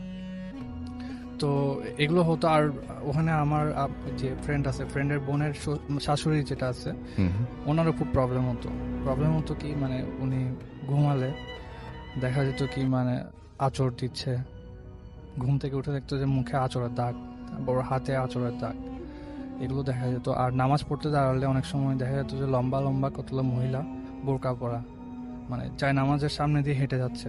এটা প্রায় সময় দেখতো না, নামাজে দাঁড়ালেই মানে এরকম হতো, প্রায় সময় জিনিসটা ফেস করতো। আর তখন মানে উনি অনেক সময় ভয়ে ফেন্ট হয়ে যেত। আর মানে সেন্সে আসার পর দেখতো মানে না সব নর্মাল আছে, এরকম প্রায় সময় হয়। আর আরো কয়েকবার মানে এইসব দেখছে যে মানে ঘুমাইলে বা ঘুমানোর পরে ওঠার পরে জানলা দিয়ে যখন তাকায় দেখা যায় মানে কোনো একটা মহিলা ভয়ঙ্কর টাইপের তাকায় হাসতেছে এক দৃষ্টিতে। তো উনি যদি বলে মানে এটা কে, এবার বললে আবার চলে যায়। আবার ধরেন শুয়ে আসে তারপর হঠাৎ চোখ গেল আলমারির দিকে, রুমের দিকে, আলমারির দিকে তাকালে দেখা যেত যে আলমারির উপরে বসে আছে একটা মহিলা, ওরকম দেখা যেত, মানে খুব ভয়ানক চেহারা নিয়ে তাকায় আছে। তো এই জিনিসগুলো প্রায় সময় হতো। তো অনেক হুজুর আনা হয়েছিল ওখানে, তারপরেও মানে এটার কোনো সলিউশন হয় না। পরে দিয়ে মানে শেষ পর্যন্ত বাসাটা শিফট করতে হয় আর কি ওদের। আচ্ছা, ছিল আমার প্রথম ঘটনা। আর দ্বিতীয় আরেকটা ঘটনা সেটা আমার ফ্রেন্ড আসিফের সাথে। আসিফের বাবা মানে সেনাবাহিনীতে চাকরি করতো। আচ্ছা, কোথায় চাকরি করে, কি করে না করে এটা না বলে আমরা যদি ঘটনাটা বলি তাহলে আমার মনে হয় ভালো। আচ্ছা, তো আচ্ছা যাই হোক, বলে যেহেতু দিছি আমি বলি। জি, তো সেনাবাহিনীদের মানে মিশনে যেতে হয়। তো আঙ্কেল মানে মিশনে গেছিল। তো এরপর থেকে মূলত মানে ঘটনাটা শুরু হয় আর কি। তো আমার আন্টি ছিল তখন একা বাসায়, আর আসিফ আর তার ছোট ভাইয়ের সাথে থাকতো আর কি। এক রুমে থাকতো আন্টি, আর আরেক রুমে আসিফ আর তার ছোট ভাই। তো প্রায় সময় দেখতো কি মানে আন্টি মানে আঙ্কেল চলে যাওয়ার পর থেকে মানে একটা অ্যাবনর্মাল বিহেভ করা শুরু করে।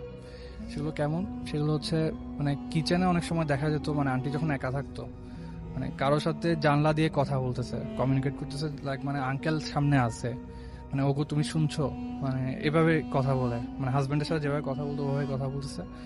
তো আসিফ এগুলো দেখে থাকতো পিছন থেকে, মানে কি আম্মুর এবার কার সাথে কথা বলছে, গিয়ে দেখতো মানে জানলার ওপাশে কেউ নাই। বাট তারপরে এরকম করতো প্রায় সময়, মানে কথা বলতো আর নিজে নিজে কথা বলতো, কান্নাকাটি করতো। আর ঘর থেকে বের হয়ে যেত রাত বিরাতে দুপুরে, মানে বের হয়ে যেত ঘর থেকে, বের হয়ে মানে মেন দরজা খুলে বাইরে চলে আসতো। অনেক সময় প্রতিবেশীরা ধরে ভিতরে নিয়ে আসতো। অনেক সময় আসিফ তারপর তার ছোট ভাই মিলে মাকে ধরে নিয়ে আসতো, মা কি হিসে কোথায় যাচ্ছ?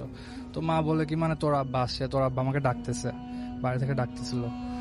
তো এই জিনিসগুলো ওরা মানে মনে করছে মেন্টালি কোনো প্রবলেম হতে পারে।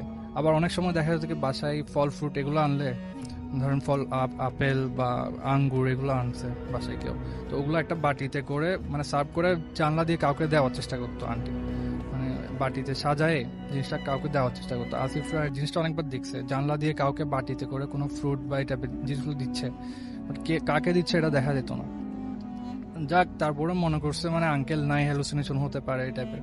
পরে আঙ্কেল দেশে চলে আসে, আসার পরে মানে তখনও দেখা যায় যে তারপরেও করতেছে জিনিসগুলা। মানে আঙ্কেল একবার দেখলো যে মানে কি বাটি নিয়ে আন্টি মানে কাউকে কিছু একটা দিতে যাচ্ছে জানলা দিয়ে, তো আঙ্কেল জিনিসটা ধরে ফেলে, কারণ মানে জিনিসগুলো মানে কি ভালো না। কোন একটা হুজুর থেকে মানে শুনছিল যে মানে এরকম কাউকে কোনো ফল ফ্রুট এগুলো যদি দিয়ে দেয় তাহলে বাচ্চাদের ক্ষতি হয়। তো আঙ্কেল জিনিসটা খেয়াল করে আর মানে বাটিটার সাথে সাথে হাত থেকে নিয়ে ফেলে। আর তো তারপরে এরকম অনেক সময় দেখা যায় যে মানে আঙ্কেল এখানে নাই, তারপরেও আঙ্কেলের আওয়াজ শুনে এরকম অনেক ধরনের দৃষ্টিভ্রম হয় আন্টি। তো জিনিসটা আর নামাজে দাঁড়ালে আর একটা ব্যাপার হচ্ছে, নামাজে যখন দাঁড়াতো আন্টি দেখতো যে মানে নামাজের চারপাশে অজগর সাপ বা এই টাইপের বিষাক্ত কিছু জিনিস আর কি, মানে অজগর, বেশিরভাগ অজগরই দেখতো।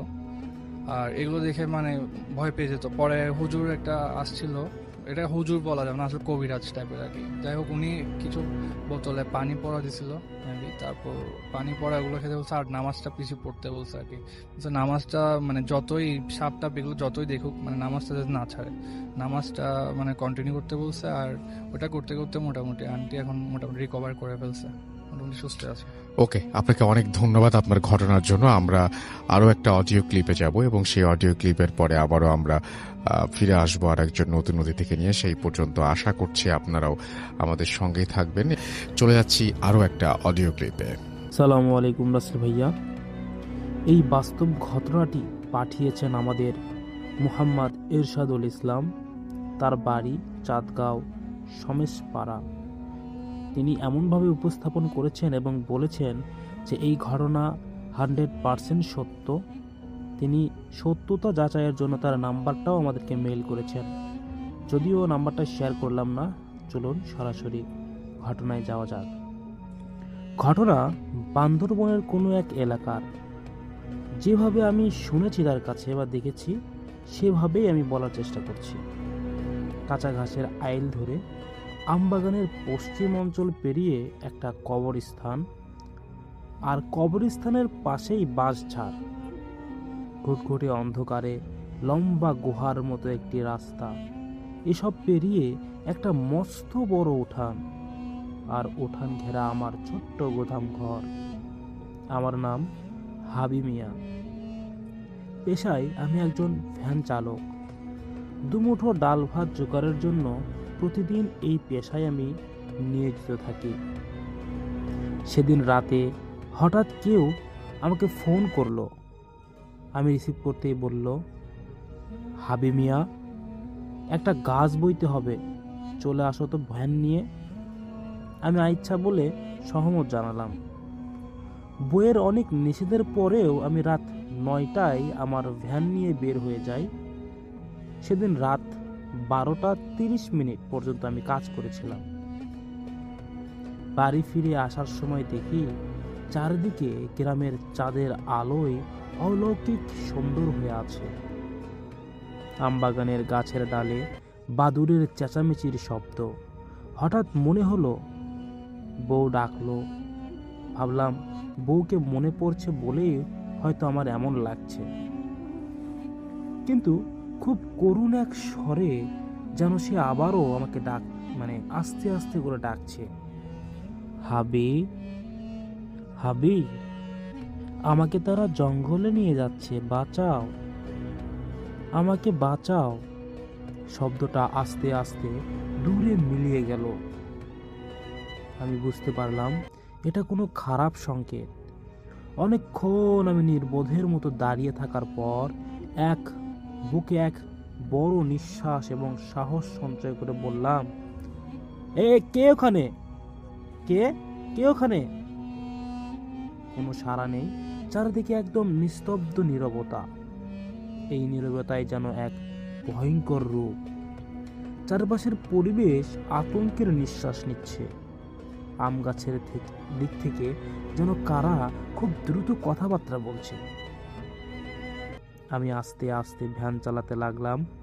ভয়ে ভয়ে বললাম, কারা কথা বলছে ওখানে? কে আছে ওখানে? আজ কাদের কপালে আমি পড়েছি? ঠিক তখনই ভ্যানটা আমার কেমন জানি ভারী হতে লাগলো, অথচ আমার ভ্যান একদম খালি। আমি আরো জোর দিয়ে ভ্যান চালাতে লাগলাম। আবার শুনতে পেলাম আমার বউ আবার ডাকছে, হাবি, আমাকে এখানে রেখে কই যাও? বউয়ের কণ্ঠে আবার সেই অবয়ব ভ্যানের আমার পিছু নিতে লাগলো। এবার আমি তার চেহারা চাঁদের আলোতে দেখতে পেলাম। তার চেহারাটা থেতলানো, বিভৎস ভয়ঙ্কর মুখ, পরনে লাল শাড়ি, গয়নায় নতুন বইয়ের রূপ, অথচ যেন অঙ্গে অঙ্গে আমার জমে গেল। আজ আমার মৃত্যুর সাথে সাক্ষাৎ হলো। আমি কি দেখছি? সারা শরীরে পশমে শিরশির করে উঠলো আমার। এটা বলে আমার মাথা পুরো নষ্ট হয়ে গেছে।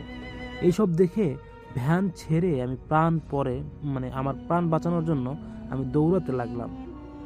পৌঁছে গেলাম অন্ধকারের সুড়ঙ্গের মতো এক বাঁশঝাড়ের ভিতরে। সেখানে অসংখ্য মানুষের শব্দ, অসংখ্য মানুষ। না না, তারা কেউ মানুষ নয়, তারা সবাই দানব ছিল। তারা দানব। এই অবস্থায় আমি আবার বাঁশঝাড়ের ভিতর থেকে দূরে সরে চলে যাই। তখন দেখি চাঁদের সোনালি কিরণে বাঁশের ডগায় মানুষের মতো শরীর, কিন্তু বাদরের মতো চেহারা, অসংখ্য অবয়ব আমার দিকে তাকিয়ে আছে। তারা আরো আরো কাছে আসছে। আমি আবার দৌড় দিতে যাব, ঠিক তখনই হালিম কাকা আমার হাত ধরে বললেন, এই কি হয়েছে হাবি মিয়া? এটা বলার পর তিনি বলছেন, তুমি আমার সাথে চলো, তারা তোমার কিছুই করতে পারবে না। আমি তখন হাউমাউ করে কেঁদে বললাম, কাকা আমাকে বাঁচান। হালিম কাকা বললেন, আসো, আমার সাথে আসো। আমি হালিম কাকার হাত ধরে বাঁশঝড় পার হয়ে বাড়ির উঠানে এলাম। তিনি বিদায় জানাতে গেলেন। আমি খেয়াল করলাম তার পায়ের পাতা উল্টো ছিল। ততক্ষণে তিনি বুঝে গেলেন আমি তাকে সন্দেহ করছি। তারপর যা হলো দেখতে আমি মোটেও প্রস্তুত ছিলাম না পরের কাহিনীটি। তিনি এক বিভৎস রাক্ষসের মতো অট্ট হাসি দিয়ে বাঁশঝাড়ের ভিতরে সব মরমরিয়ে ভেঙে হামাগুড়ি দিয়ে চলে গেলেন। এই দৃশ্য দেখে আমি আমার শরীরের সব শক্তি হারিয়ে ফেললাম। শেষটুকু শক্তি নিয়ে বউ নাফিজাকে এক চিৎকার দিয়ে ডাকলাম। তারপর আমি জ্ঞান হারিয়ে মাটিতে লুটিয়ে পড়লাম। যেই বাঁশঝাড় ভেদ করে হালিম কাকার রূপে সেই অবয়ব চলে গেল, তা কোনো শক্তিশালী মানুষের পক্ষেও সম্ভব নয়। অনেক দিন পর আজ আপনাদের মাঝে আমি এটা বলতে এসেছি। সবাই আমার জন্য দোয়া করবেন। আবার কখনো যদি এমন ঘটনা আমার সাথে ঘটে যায়, এমন ভয়ঙ্কর রক্তহীন করা ঘটনার সাথে, তাহলে অবশ্যই আমি আবার টপ ভূত এফএম চ্যানেলের মাধ্যমে শেয়ার করব। আসসালামু আলাইকুম। যদি ভয় না পান, এই লেখা পাঠিয়ে আমার মনে হয় না কোনো লাভ করতে পেরেছি। এই ছিল ঘটনা। যদি ভালো লাগে তাহলে অবশ্যই একটা লাইক, কমেন্ট, শেয়ার করবেন। ধন্যবাদ আপনাকে হবি মিয়া, আপনার ঘটনার জন্য আপনাকে অসংখ্য ধন্যবাদ। অনেক ভালো লেগেছে আপনার ঘটনাটি। আর পরবর্তী অতিথির কাছে আমি যাব এবং আপনার নামটা প্লিজ একটু বলবেন, আপনি কোথা থেকে এসেছেন সেটা বলবেন, তারপর আপনার ঘটনায় যাবো। জি। হ্যালো রাসেল ভাই, আমি শাহিন। আমি এসেছি কোকাকোলা থেকে। আমার বাড়ি হলো গাজীপুর। আমি আগে ঢাকার একটি জায়গাতে থাকতাম, ওইখানে জব করতাম। জব করার সুবাদে আমি যেহেতু ব্যাচেলার ছিলাম, একটি ব্যাচেলার বাসায় থাকতাম। ওইখানে আমার খালাতো ভাই এবং আমি এবং আমার আরেকজন লোক থাকতো। যেহেতু তখন কাজের খুব চাপ ছিল, সারাদিন ক্লান্ত থাকার পরে আমি সন্ধ্যায় বাসায় আসতাম। আসার পরে খাওয়া দাওয়া করে সাথে সাথে ঘুমাই পড়তাম।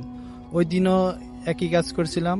সারাদিন কাজ করার পরে সন্ধ্যা এসে তারপরে খাওয়া দাওয়া করে তারপরে ঘুমিয়ে পড়লাম।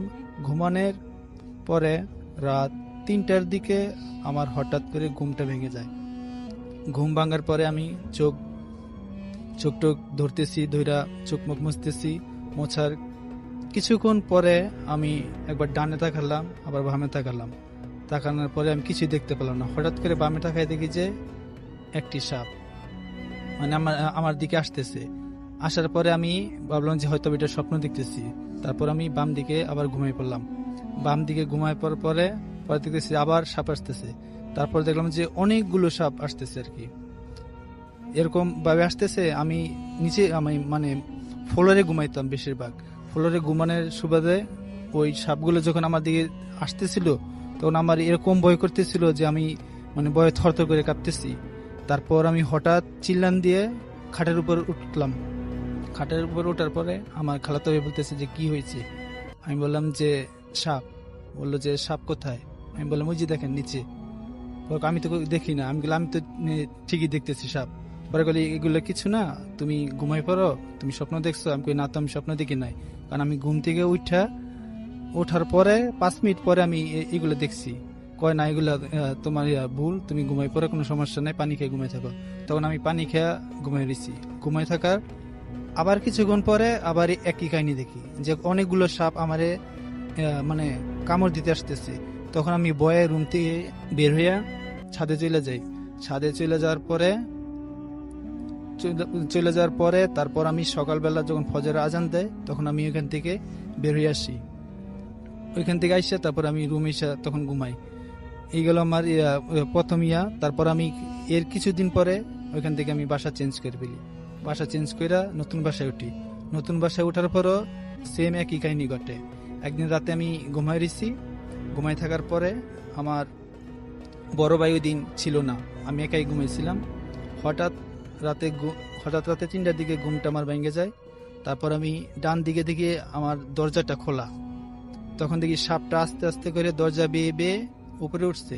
উপরে উঠা তারপরে মশারির যেই কিনারা ছিল ওই কিনারা দিয়ে আস্তে আস্তে বাইতে মশারির উপর দিয়া আমার পায়ের দিকে নিচে নামতেছে আর কি। নিচে নামার পরে নিচে নামিয়া আমার দিকে ফোনা করে কামড় দেওয়ার জন্য ইয়ে করতেছে। তখন আমি খুব ভয় পেয়ে গেছি। ভয় পাওয়ার পরে আমি দৌড় দিয়া বের হয়ে গেছি। বেরোর পরে ডাইনিং রুমে আমি দাঁড়াইছি পরে আমার ডাইনিং রুমে আমার এক চাচা থাকতো। উনি বলতেছে যে কি হয়েছে? আমি বললাম কিছুই হয় নাই। কিছু হয় নাই মানে কিছু তো হয়েছে। কি হয়েছে তাড়াতাড়ি বলো। পরে বললাম যে ওই যে সাপ। কই সাপ? আমি বললাম ওই যে রুমের ভিতর সাপ। কয় না এগুলো কিছু না, তুমি ঘুমাই পড়ো, তুমি দেখতেছো। তারপর আমি ঘুমাই ফেলছি। ঘুমাই থাকার পরে আবার কিছুক্ষণের মধ্যে একই স্বপ্ন, মানে স্বপ্ন দেখি নাই, মানে স্বপ্নতে ঘুমেতে উঠে তারপর দেখছি এই কাহিনী। তারপর আমি দৌড় দিয়া ছাদে গেছি। ছাদে গিয়া প্রায় 3 ঘন্টা থাকার পরে তারপর বড় হওয়ার পরে আমি বাসায় আসছি। তারপরে এই বিষয়ে আমি আমার এলাকায় এক হুজুর ছিল, হুজুরকে বললাম যে হুজুর এরকম অবস্থা আমার, যে আমি খুব ভয় পাইছি। আসলে এটা অন্য কিছু না, এটা হলো একটা জিন, সাপ জিন। ওই জিনটা তোমারে ভয় দেখাইলে সে মজা পায়। আমি বললাম যে কেন আমার ভয় দেখায় কেন? কয় না ও তোমার ভয় দেখায় খুব মজা পায় আর কি। আমার কাহিনী। জি, তারপরে মজা পায়। তারপরে আবার আরেকদিন রাত্রে প্রায় 3টা বাজে, তখন ওই সময় আমি মনে করেন যে ঘুম থেকে ওইটা ওয়াশরুমে গেছি। ওয়াশরুম থেকে মানে আপনি এটা কি এগুলো কি এখনো ভুগছেন আপনি? না, এখন আর ভুগি নাই। তারপর আমি যে বিয়ে করার পরে এই জিনিসটা এখন হচ্ছে না, কিন্তু মূলটা ওইটা ছিল একটা জিন সাপ, যেটা আমাকে ভয় দেখে করতো আর কি। আচ্ছা, মজা পাইতো। উনি বলতো যে আমাকে যে হুজুর ছিল উনি আমাকে একটা তাবিজ দিয়েছিল। ওই তাবিজটা পরবর্তীতে আমার গলা থেকে নিয়ে যায় আর কি। আচ্ছা, তো মানে এটাই মানে আপনার ওই তাবিজটার কারণেই হয়তো আপনার তাবিজটা দেওয়ার পরে হুজুর দেওয়ার পরে তাবিজটা আবার ওরা নিয়ে গেছিল। আচ্ছা, আর ওই হুজুরটা বলছিল যে ওই সাপটা যখন আসবে তখন আপনি ভয় পাওয়ার কোনো কারণ নাই, আপনি বলবেন যে আচ্ছা আপনি আমার কাছে আসেন না, আমি তো ভয় পাই। মানে কবে থেকে আসে না এটা কবে আসে? এই বছরে জানুয়ারি থেকে আর আসে না। কেন আসে না? যেহেতু আমি এখন বিয়ে করে ফেলছি, বিয়ে করার পর এই আচ্ছা, জিনিসটা চলে ধন্যবাদ গেছে। আপনাকে। চলছে ভূত এফএম, ঘড়িতে সময় রাত 1:25 আমাদের সঙ্গে আমাদের নতুন আরেকজন অতিথি যোগ দিয়েছেন। আপনার নামটা প্লিজ একটু বলবেন, কোথা থেকে এসেছেন সেটা বলবেন, তারপরে আপনার ঘটনায় যাব। জি রাসেল ভাই, আসসালামু আলাইকুম। আমার নাম এমরি সোহেল রানা। জি আমি আসছি গাজীপুর থেকে। আমার হোম টাউন হচ্ছে কক্সবাজার। আমার ঘটনাটা মূলত চট্টগ্রামে। সময়টা 2010 সাল। তখন আমি ক্লাস 6-এ পড়তাম। হ্যাঁ, আপনারা যারা জানেন, যারা শুনতেছেন তারা নিশ্চয়ই জানেন, চট্টগ্রামের কর্ণফুলী নদীর পাশে একটা বলিরহাট নামে একটা এলাকা আছে। ওই এলাকাটার চারিপাশে আপনার পানি থাকে। ঠিক সেইখানে একটা স্কুল ছিল। এই স্কুলের পিছনেটা ছিল আপনার পুরোটা ডুবা নালার মতো। তো স্কুলের বর্ণনাটা দিয়ে এরকম, স্কুলটা ছিল আপনার 3 তলা। নিচতলায় ছিল একটা অফিস রুমের পাশে ছিল আমাদের মানে বাসাটা। আমরা 3 ভাই ব্যাচেলর থাকতাম, আর 2 তলা আর 3 তলায় ছিল ক্লাসরুম। তো আমাদের বড় ভাই যিনি ছিল উনি অফিস করতো। তো এই ঘটনাটি ঘটে আপনার রমজান মাসে আমার ভাইয়াটা অফিস থেকে এসে আমাদের সাথে ইফতার করার পরে বিশ্রাম করতেছিল।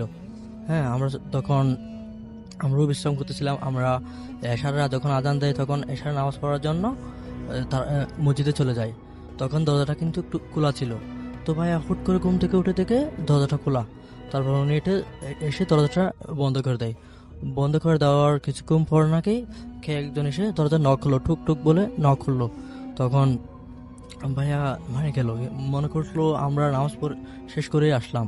তো ভাইয়া গিয়ে দেখে কি মানে যেটা দেখলো সেটা আপনার এখনো উনার চোখে বাসে, এখনো ওনার রুম আপনার দাঁড়িয়ে যায়। এমন একজন লোক দেখলো যিনি অনেক লম্বা, প্রায় আপনার ছাদের সাথে লেগে যাচ্ছে এরকম একজন লোক। ওনার মুখ ভর্তি সাদা দাড়ি, ধবধবে সাদা দাড়ি। আপনার ফেসটা ছিল অনেক সাদা, মানে পৃথিবীতে নাকি এরকম সাদা মানুষ উনি কখনো দেখেনি। তারপর উনি তখন ওই লোকটা আমার ভাইয়াটাকে বললো আসসালামু আলাইকুম বলে হাতটা বাড়িয়ে দিল। যখন হাতটা বাড়িয়ে দিল তখন ভাই প্রচুর ভয় পেয়ে যায়। ভয় পাওয়ার সাথে সাথে উনি দরজাটা লক করে দেয়। লক করে দেওয়ার সাথে সাথে মানে ওনার কাছে নাকে এমন একটা ঘ্রাণ আসলো, মানে ওই ঘ্রাণ কখনো মানে উনি শুনে নাই। সুগন্ধি, মানে এত বেশি সুগন্ধি যেটা ওনাকে মানে আপনার এক প্রকার মানে ভয় করে দিচ্ছিল এবং আবার ভালো লাগতেছিল। তারপর ভাই তাড়াতাড়ি গিয়ে উজু করার পর আপনার জানি আমাদের নামাজ পড়লো। নামাজ পড়ার পর কিছুক্ষণ কোরআন তেলাওয়াত করলো। কোরআন এর মধ্যে আমরা নামাজ শেষ করে আসার পর দেখি ভাই কাঁপতেছে। তখন আমরা ভাই আমাদেরকে নিয়ে প্রথমে ছাদে গিয়ে সবকিছু চেক করলো। বড় রাখা ভালো। আমাদের বাসার এক পাশে ছিল আপনার একটা বাঁশঝাড়। তো বাঁশঝাড়ও ভালো করে মানে টর্চ দিয়ে চেক করলো, দেখতেছে ওখানেও কিছু নেই। এরপর 2 তলা এবং 3 তলা ক্লাসরুমগুলো সবগুলো চেক করা হলো। চেক করার পরও মানে দেখতেছি কিছু নেই। তারপর মানে এর তখন থেকে আমাদের সাথে ঘটনাটা শুরু। এমন হতো আমরা তখন দুপুরের পরে ঘুমাচ্ছি, দেখতেছি আপনার কোরআন তেলাওয়াতের আওয়াজ আসতেছে। আবার মাঝরাতে দেখতেছি আপনার আজানের আওয়াজ আসে। তবে এই আজানের এবং কোরআন তেলাওয়াতের আওয়াজগুলো আমরা শুনতাম। আর ভাইয়া কি হতো তখন প্রায় সময় প্রতিদিন আপনার কন্টিনিউ ওই লোকটাকে স্বপ্নে দেখতো। এরপর আমরা বাসাটা চেঞ্জ করে ফেলি। বাসাটা চেঞ্জ করার পরও মানে যখন আপনার আমাদের শবে বরাত কিংবা শবে কদর আসে তখন ভাইয়া ওই লোকটাকে স্বপ্ন দেখে। আর যখন ভাই মানে নামাজ দোয়া ছেড়ে দেয়, যদি কম পড়া হয় তখন ভাইয়াকে ওই লোকটা আবার সাড়া দেয়, বলে তুই নামাজ পড় না, তোর বিপদ আছে। এভাবে মানে ঘটনাটা চলতে থাকে। মানে আপনার সবচেয়ে আশ্চর্য বিষয় হচ্ছে যখন রমজান মাসে প্রায় ওনাকে স্বপ্ন দেখে। বর্তমানে ওইটি চলমান ওনার সাথে। এই ছিল আমার ঘটনা। রাসেল ভাই, আসসালামু আলাইকুম রাসেল ভাইয়া। আমাদের ভূত এফএমের যে টপ ভূত এফএম চ্যানেলটা, এই চ্যানেলটাতে অনেক অডিয়েন্স আমাদেরকে মেইল করছেন এবং তিনি বলছেন যে ঘটনাগুলো যেন আর যে রাসেল ভাইয়া পড়ে, কিন্তু তাদের ঘটনাগুলো একটু অপ্রাসঙ্গিক অথবা একটু মানে রিয়েলিটিটা আর কি রাসেল ভাইয়ের কাছে মানে আরও একটু ভালো হলে হয়তো রাসেল ভাইয়ের ঘটনাগুলো পড়বে। আপনারা যারা আমাদেরকে ঘটনা পাঠাচ্ছেন তাদেরকে আমি অসংখ্য ধন্যবাদ জানাচ্ছি। তারপরেও তার মধ্যেও আমরা রিয়াদুল ইসলাম ভাইয়ের একটা ঘটনা পড়ব। তিনি লিখেছেন, ভাইয়া এই ঘটনাটি একটা সত্যি ঘটনা, তো ভূতের ঘটনা। তিনি বলেছেন যে দেশের বাড়ি কাজল দিঘিতে যাচ্ছি আমি আমার এক আত্মীয়ের বিবাহর অনুষ্ঠানে। যাওয়ার আগে বারবার করে আমার সেই আত্মীয়দের বলেছি একজন যেন লোক কিংবা একজন ট্রলি যেন একটা ট্রলি যেন চোখে থাকে, কেননা আমার দেশের বাড়ি যাওয়ার সবচেয়ে দুর্গম রাস্তা হচ্ছে সেই শেষের 10 কিলোমিটার। ট্রলি ছাড়া আমি ওখানে যাওয়ার একমাত্র বাহন 11 নম্বর গাড়ি। আমি যেই ট্রলির কথা বললাম, এই ট্রলি কিন্তু আবার কাপড় বহন করা ট্রলি না, এটা হচ্ছে জমি চাষ করার যে মেশিন আছে, এই মেশিনের সাথে পিছনে একটা ছিট লাগানো একটা কেবিন থাকে, এটাকে ট্রলি বলে। আমি সেই ট্রলির কথা বলছিলাম। আর অফিসের কাজ শেষ করে ঠিক 5:30টায় রওনা হলাম।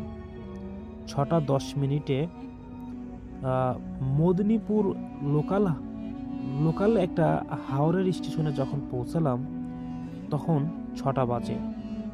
টিকিট কেটে ট্রেনে উঠলাম। ট্রেন ছাড়লো 10 মিনিট লেটে। তাহলে কত বাজলো? 6:20, মানে 6:20 বাজলো। ঝালমুড়ি, চা, সহযাত্রীদের সঙ্গে তাস খেলতে খেলতে আমার গন্তব্য স্টেশনে এসে নামলাম রাত 9:30। এখান থেকে বসে বাসে পাক্কা 1 ঘন্টা 40 মিনিটের রাস্তা। তারপর আমি চকে পৌঁছাবো, মানে লাস্ট বাস। স্ট্যান্ডে এসে দেখলাম বাস আছে, কন্ডাক্টর নাই। যাত্রী বলতে গোটা 15 জন হয়েছে এই বাসে। সারাদিনে মাত্র 4টা বাস যায় আমাদের ওই পাশে বা আমাদের এলাকার দিকে।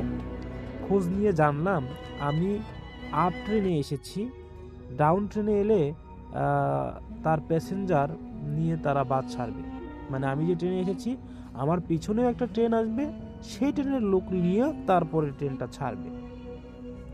অগত্যা মুড়ি, ঠান্ডা আলুর চপ সহযোগে আমি উষ্ণ গরম চা খেয়ে পেটের খিদা মেটালাম। এবং ডাউন ট্রেন এলো 10 মিনিট লেটে, এবং গাড়ির ড্রাইভার কন্ডাক্টর এলেন। অতঃপর বাসে আমরা সবাই মিলে আমরা গোটা 25 জন যাত্রী হয়েছি। বাস ছাড়লো 10:15 নাগাদ রাতের। এতক্ষণ বেশ ভালোই ছিলাম। হঠাৎ কেমন একটা ঠান্ডা আবহাওয়া বা হাওয়া দিল বাসের মধ্যে। বাসের কন্ডাক্টরকে জিজ্ঞেস করলাম, ব্যাপারটা কি? হ্যাঁ, যা গরম পড়েছে কটা দিনে, মনে হচ্ছে কোথাও বৃষ্টি পড়ছে, তাই ঠান্ডা হাওয়া ছেড়েছে। সর্বনাশ, আমার বুকে কাঁপন দিল। 10 কিলোমিটার রাস্তা আমাকে পার হতে হবে। যদিও চিন্তার কোনো কারণ নেই, চকে লোক থাকবে। এই চক বলতে চকটা হচ্ছে একটা এলাকার নাম, চক। আমি যখন বাস ছাড়লো তখন আমার মাথার ভিতরে একটাই টেনশন, যে আমি ওখান থেকে চকে যে নেমে দেবে আমাকে, ওখান থেকে 10 কিলোমিটার রাস্তা আমাকে যেতে হবে। যদি গাড়ি না পাই হেঁটে যেতে হবে। একটা ভয়ও কাজ করলো, আবার মাথার ভিতরে টেনশনও কাজ করতেছে। মাঝে মাঝে বাস থামছে, লোক নামছে। ওঠার প্যাসেঞ্জার নেই বললেই চলে। এত রাতে কে উঠবে বাসে? যারা আছে তারা সবাই ট্রেন থেকে নেমে বাড়ি যাচ্ছে। আমি এবার ঘড়ির দিকে তাকাই, ঠিক 11:40 নাগাদ চকে এসে আমার বাস থামলো। দেখলাম তখন আমার বাসে মাত্র 7 জন যাত্রী, আমি একমাত্র যে চকে নামলাম। আর কেউ নামলো না সেই আমার এলাকায়। আমাকে নামিয়ে দিয়ে বাস হুশ করে বেরিয়ে চলে গেল, কালো ধোঁয়া উড়িয়ে। চোখে অন্ধকার দেখছি, চারদিকে ঘুটঘুটে অন্ধকার, একেবারে শুনশান, ধারে কাছে কেউ নেই। একটু আলোর চিহ্ন পর্যন্ত দেখতে পাচ্ছিলাম না। বাসের পিছনের লাল লাইটটা ক্রমশ অন্ধকারে মুখ ঢাকা দিল। স্থানুর মতো কিছুক্ষণ দাঁড়িয়ে রইলাম। মনটা বেজায় খারাপ হলো। এতবার বলা সত্ত্বেও আমাকে রিসিভ করতে কেউ এলো না। মোবাইলটা পকেট থেকে বের করলাম। হাই কপাল, একটা টাওয়ারও নেই যে তাকে ফোন দিব আমি। এবার আমি আকাশের দিকে তাকালাম। আকাশটা কেমন যেন লাল, এত অন্ধকার, মানে হাত 15 দূরে বা 20 হাত রাস্তা খালি দেখতে পাচ্ছি। তারপরে একদম ঘুটঘুটে অন্ধকার, যেমন কুয়াশার সময় হয় ঠিক তেমনই কুয়াশার মতোই কালো অন্ধকার। সবকিছু যেন গ্রাস করে নিচ্ছে। জোনাকির ইতি উতি আলো কিচ্ছু নেই, একমাত্র ঝিঝি পোকার তারই স্বর চিৎকার ছাড়া আমি কিচ্ছু শুনতে পাচ্ছিলাম না, কিছু দেখতে পাচ্ছিলাম না। আমাকে ভীষণ বিরক্ত লাগলো। ভাবলাম একবার পরিদার বাড়িতে গিয়ে শুয়ে পড়ি, কিন্তু কি ভাববে তারা? তাছাড়া এত রাতে গ্রামে কেউ ঘরে জেগে থাকে না, মানে এত রাতে গিয়ে ডাকলে উঠবে কিনা, কি মনে করে। যাই হোক, বুঝলাম আজ কপালে আমার অশেষ দুর্গতি। যদি এখান থেকে শেষ বাস থাকতো, এখনই কলিকাতায় ফিরে চলে যেতাম আমি। খুব তাড়াতাড়ি হাঁটলেও আমার 2.5 ঘন্টা লাগবে এই রাস্তাটুকু পার হতে। যতই আমি গ্রামের ছেলে হই না কেন, আজ প্রায় 10 বছর পর আমি বাইরে থেকে গ্রামে আসলাম। বছরে একবার অকেশনালি আসি, কিন্তু দাঁড়িয়ে দাঁড়িয়ে মনের সঙ্গে যুদ্ধ করলাম। পকেট থেকে একটা সিগারেট বের করে আর লাইটার দিয়ে সেটা ধরালাম। পকেটে টর্চ নেই, তবে ছাতাটা আছে। মা বারবার বলতেন শীতের কাঁথা আর বর্ষার ছাতা সবসময় সঙ্গে রাখবি, দেখবি পথ ঘাটে কখনো অসুবিধা হবে না। আলো বলতে লাইটের পিছনে ছোট্ট একটা আলো আর মোবাইলের যে চার্জের দুর্গম অবস্থা না বললেই চলে। গ্রামের ভাষায় লাইটের পিছনের ছোট্ট লাইট, মানে ইয়ে থাকে না, ওই যে গ্যাস ম্যাচ যেটা থাকে, তার পিছনে যে ছোট্ট একটা লাইট থাকে, এই লাইটারকে বলে ফুটোর ডোম। মানে এটা ভেবে কোনো লাভ নেই, আমি সেটা জ্বালিয়েই হাঁটতে যখন হবেই এখানে সময় নষ্ট করে লাভ নেই। জামা প্যান্ট খুলে ব্যাগে ভরলাম, পরনে খালি গেঞ্জি আর জাইঙ্গা, হাতে লাইটার আর ছাতা। শুরু করলাম হাঁটা।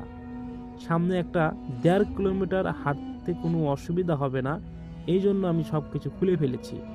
জনবসতি আছে, কিন্তু সেই কাশি ঘরের ভাঙা বা ডাঙা 5 কিলোমিটার ফাঁকা মাঠ এবং জনবসতি শূন্যতে নিস্তব্ধ। সবাই এত রাতে কেউ জেগে নেই, কেউ আমাকে দেখবে না। এবং আমি একটু হাঁটা শুরু করলাম এবং কিছু মনে মনে ভাবতেই বুকের ভিতরে হিম হয়ে গেল। বাঁশবাগানের ভিতর দিয়ে হাঁটছি আমি, সামান্য হাওয়াও দিচ্ছে, বাঁশ গাছগুলো নড়ছে, কেচর কেচর একটা আওয়াজ। সঙ্গে সঙ্গে সব দেবতার নাম স্মরণ করতে করতে আরম্ভ করলাম। আকাশের দিকে তাকালাম, মুখটা কেমন ভার ভার।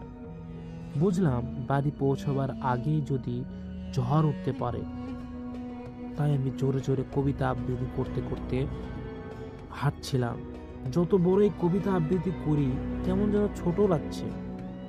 চেঁচিয়ে চেঁচিয়ে বেসুরে গান গাইতে শুরু করলাম। কোনো গানই যেন পুরো গাইতে পারছি না, সব কেমন যেন ছোট হয়ে যাচ্ছে। তিতিক্ষার শেষ, কাশি ঘরের ডাঙ্গায় এলাম এবং চায়ের দোকানটাও বন্ধ দেখলাম। এই কানা রাতে কে খোলা রাখবে এ দোকান, কেই বা আসবে? গ্রামের ঘরে 7টা মানে খেয়ে দিয়ে ঘুমাবার সময় হয়ে গেছে। এখন রাত 1:30টা হবে। এখনো 6 কিলোমিটার। মাঠের শেষ প্রান্তে একটা হালকা রেখা দেখা যাচ্ছে, আলোর চিহ্ন পর্যন্ত নেই। ফুটোর ডোম জ্বালানোর পর, মানে গ্যাস ম্যাচের পিছনে যে লাইটটা থাকে, ওই লাইটটা জ্বালানোর পর নেভাতেই চোখ কেমন যেন ধাঁধিয়ে যাচ্ছে। মনে করলাম দরকার নেই আলোর, অন্ধকারই ভালো। এই এত বড় ফাঁকা মাঠে 2-3টা বট গাছের অসুস্থ গাছ ছাড়া আর কিছুই নেই। গলা ছেড়ে তার স্মরণে গান ধরলাম। নিজের গান নিজেই শুনি, আর মাঝে মাঝে শব্দের অনুরণ কানে এসে বাজে। কিছুটা যাওয়ার পর দেখলাম হাওয়ার গতি বাড়লো। একটা সাই সাই আওয়াজ, বিদ্যুৎ, সঙ্গে বিদ্যুতের ঝলক, মেঘের করকর সেই বিবর্চন গর্জন। বুক কাঁপা ধরলো আমার। হায়, এ কি করলে? এত জীবন হাতে নিয়ে যাওয়া, মানে এ তো আমার জীবন আমি নিজে হাতে নিয়ে যাচ্ছি। 2-1 ফোঁটা বৃষ্টি আমার গায়ে লাগলো। ছাতাটা শক্ত করে ধরলাম। তার স্বরে চেঁচিয়ে উঠলাম, ভূত আমার পেতনি, ভূত আমার প্রেত, পেতনি আমার ঝি। যাই হোক, হিন্দুদের একটা প্রথা, সে সাথে আছে, করবি আমার কি, এরকম একটা কথা তারা লিখেছে। আমি যেহেতু মুসলমান সেটা আমি পড়লাম না, আপনারা বুঝে নেবেন কে কার কথা শুনে। বুকের কাঁপন বেড়ে গেল আমার। একটা দমকা হাওয়ায় ধান খেতে আঁচড় খেয়ে পড়লাম আমি। তাড়াতাড়ি আবার সেই ডুম লাইট জ্বালিয়ে দেখলাম সব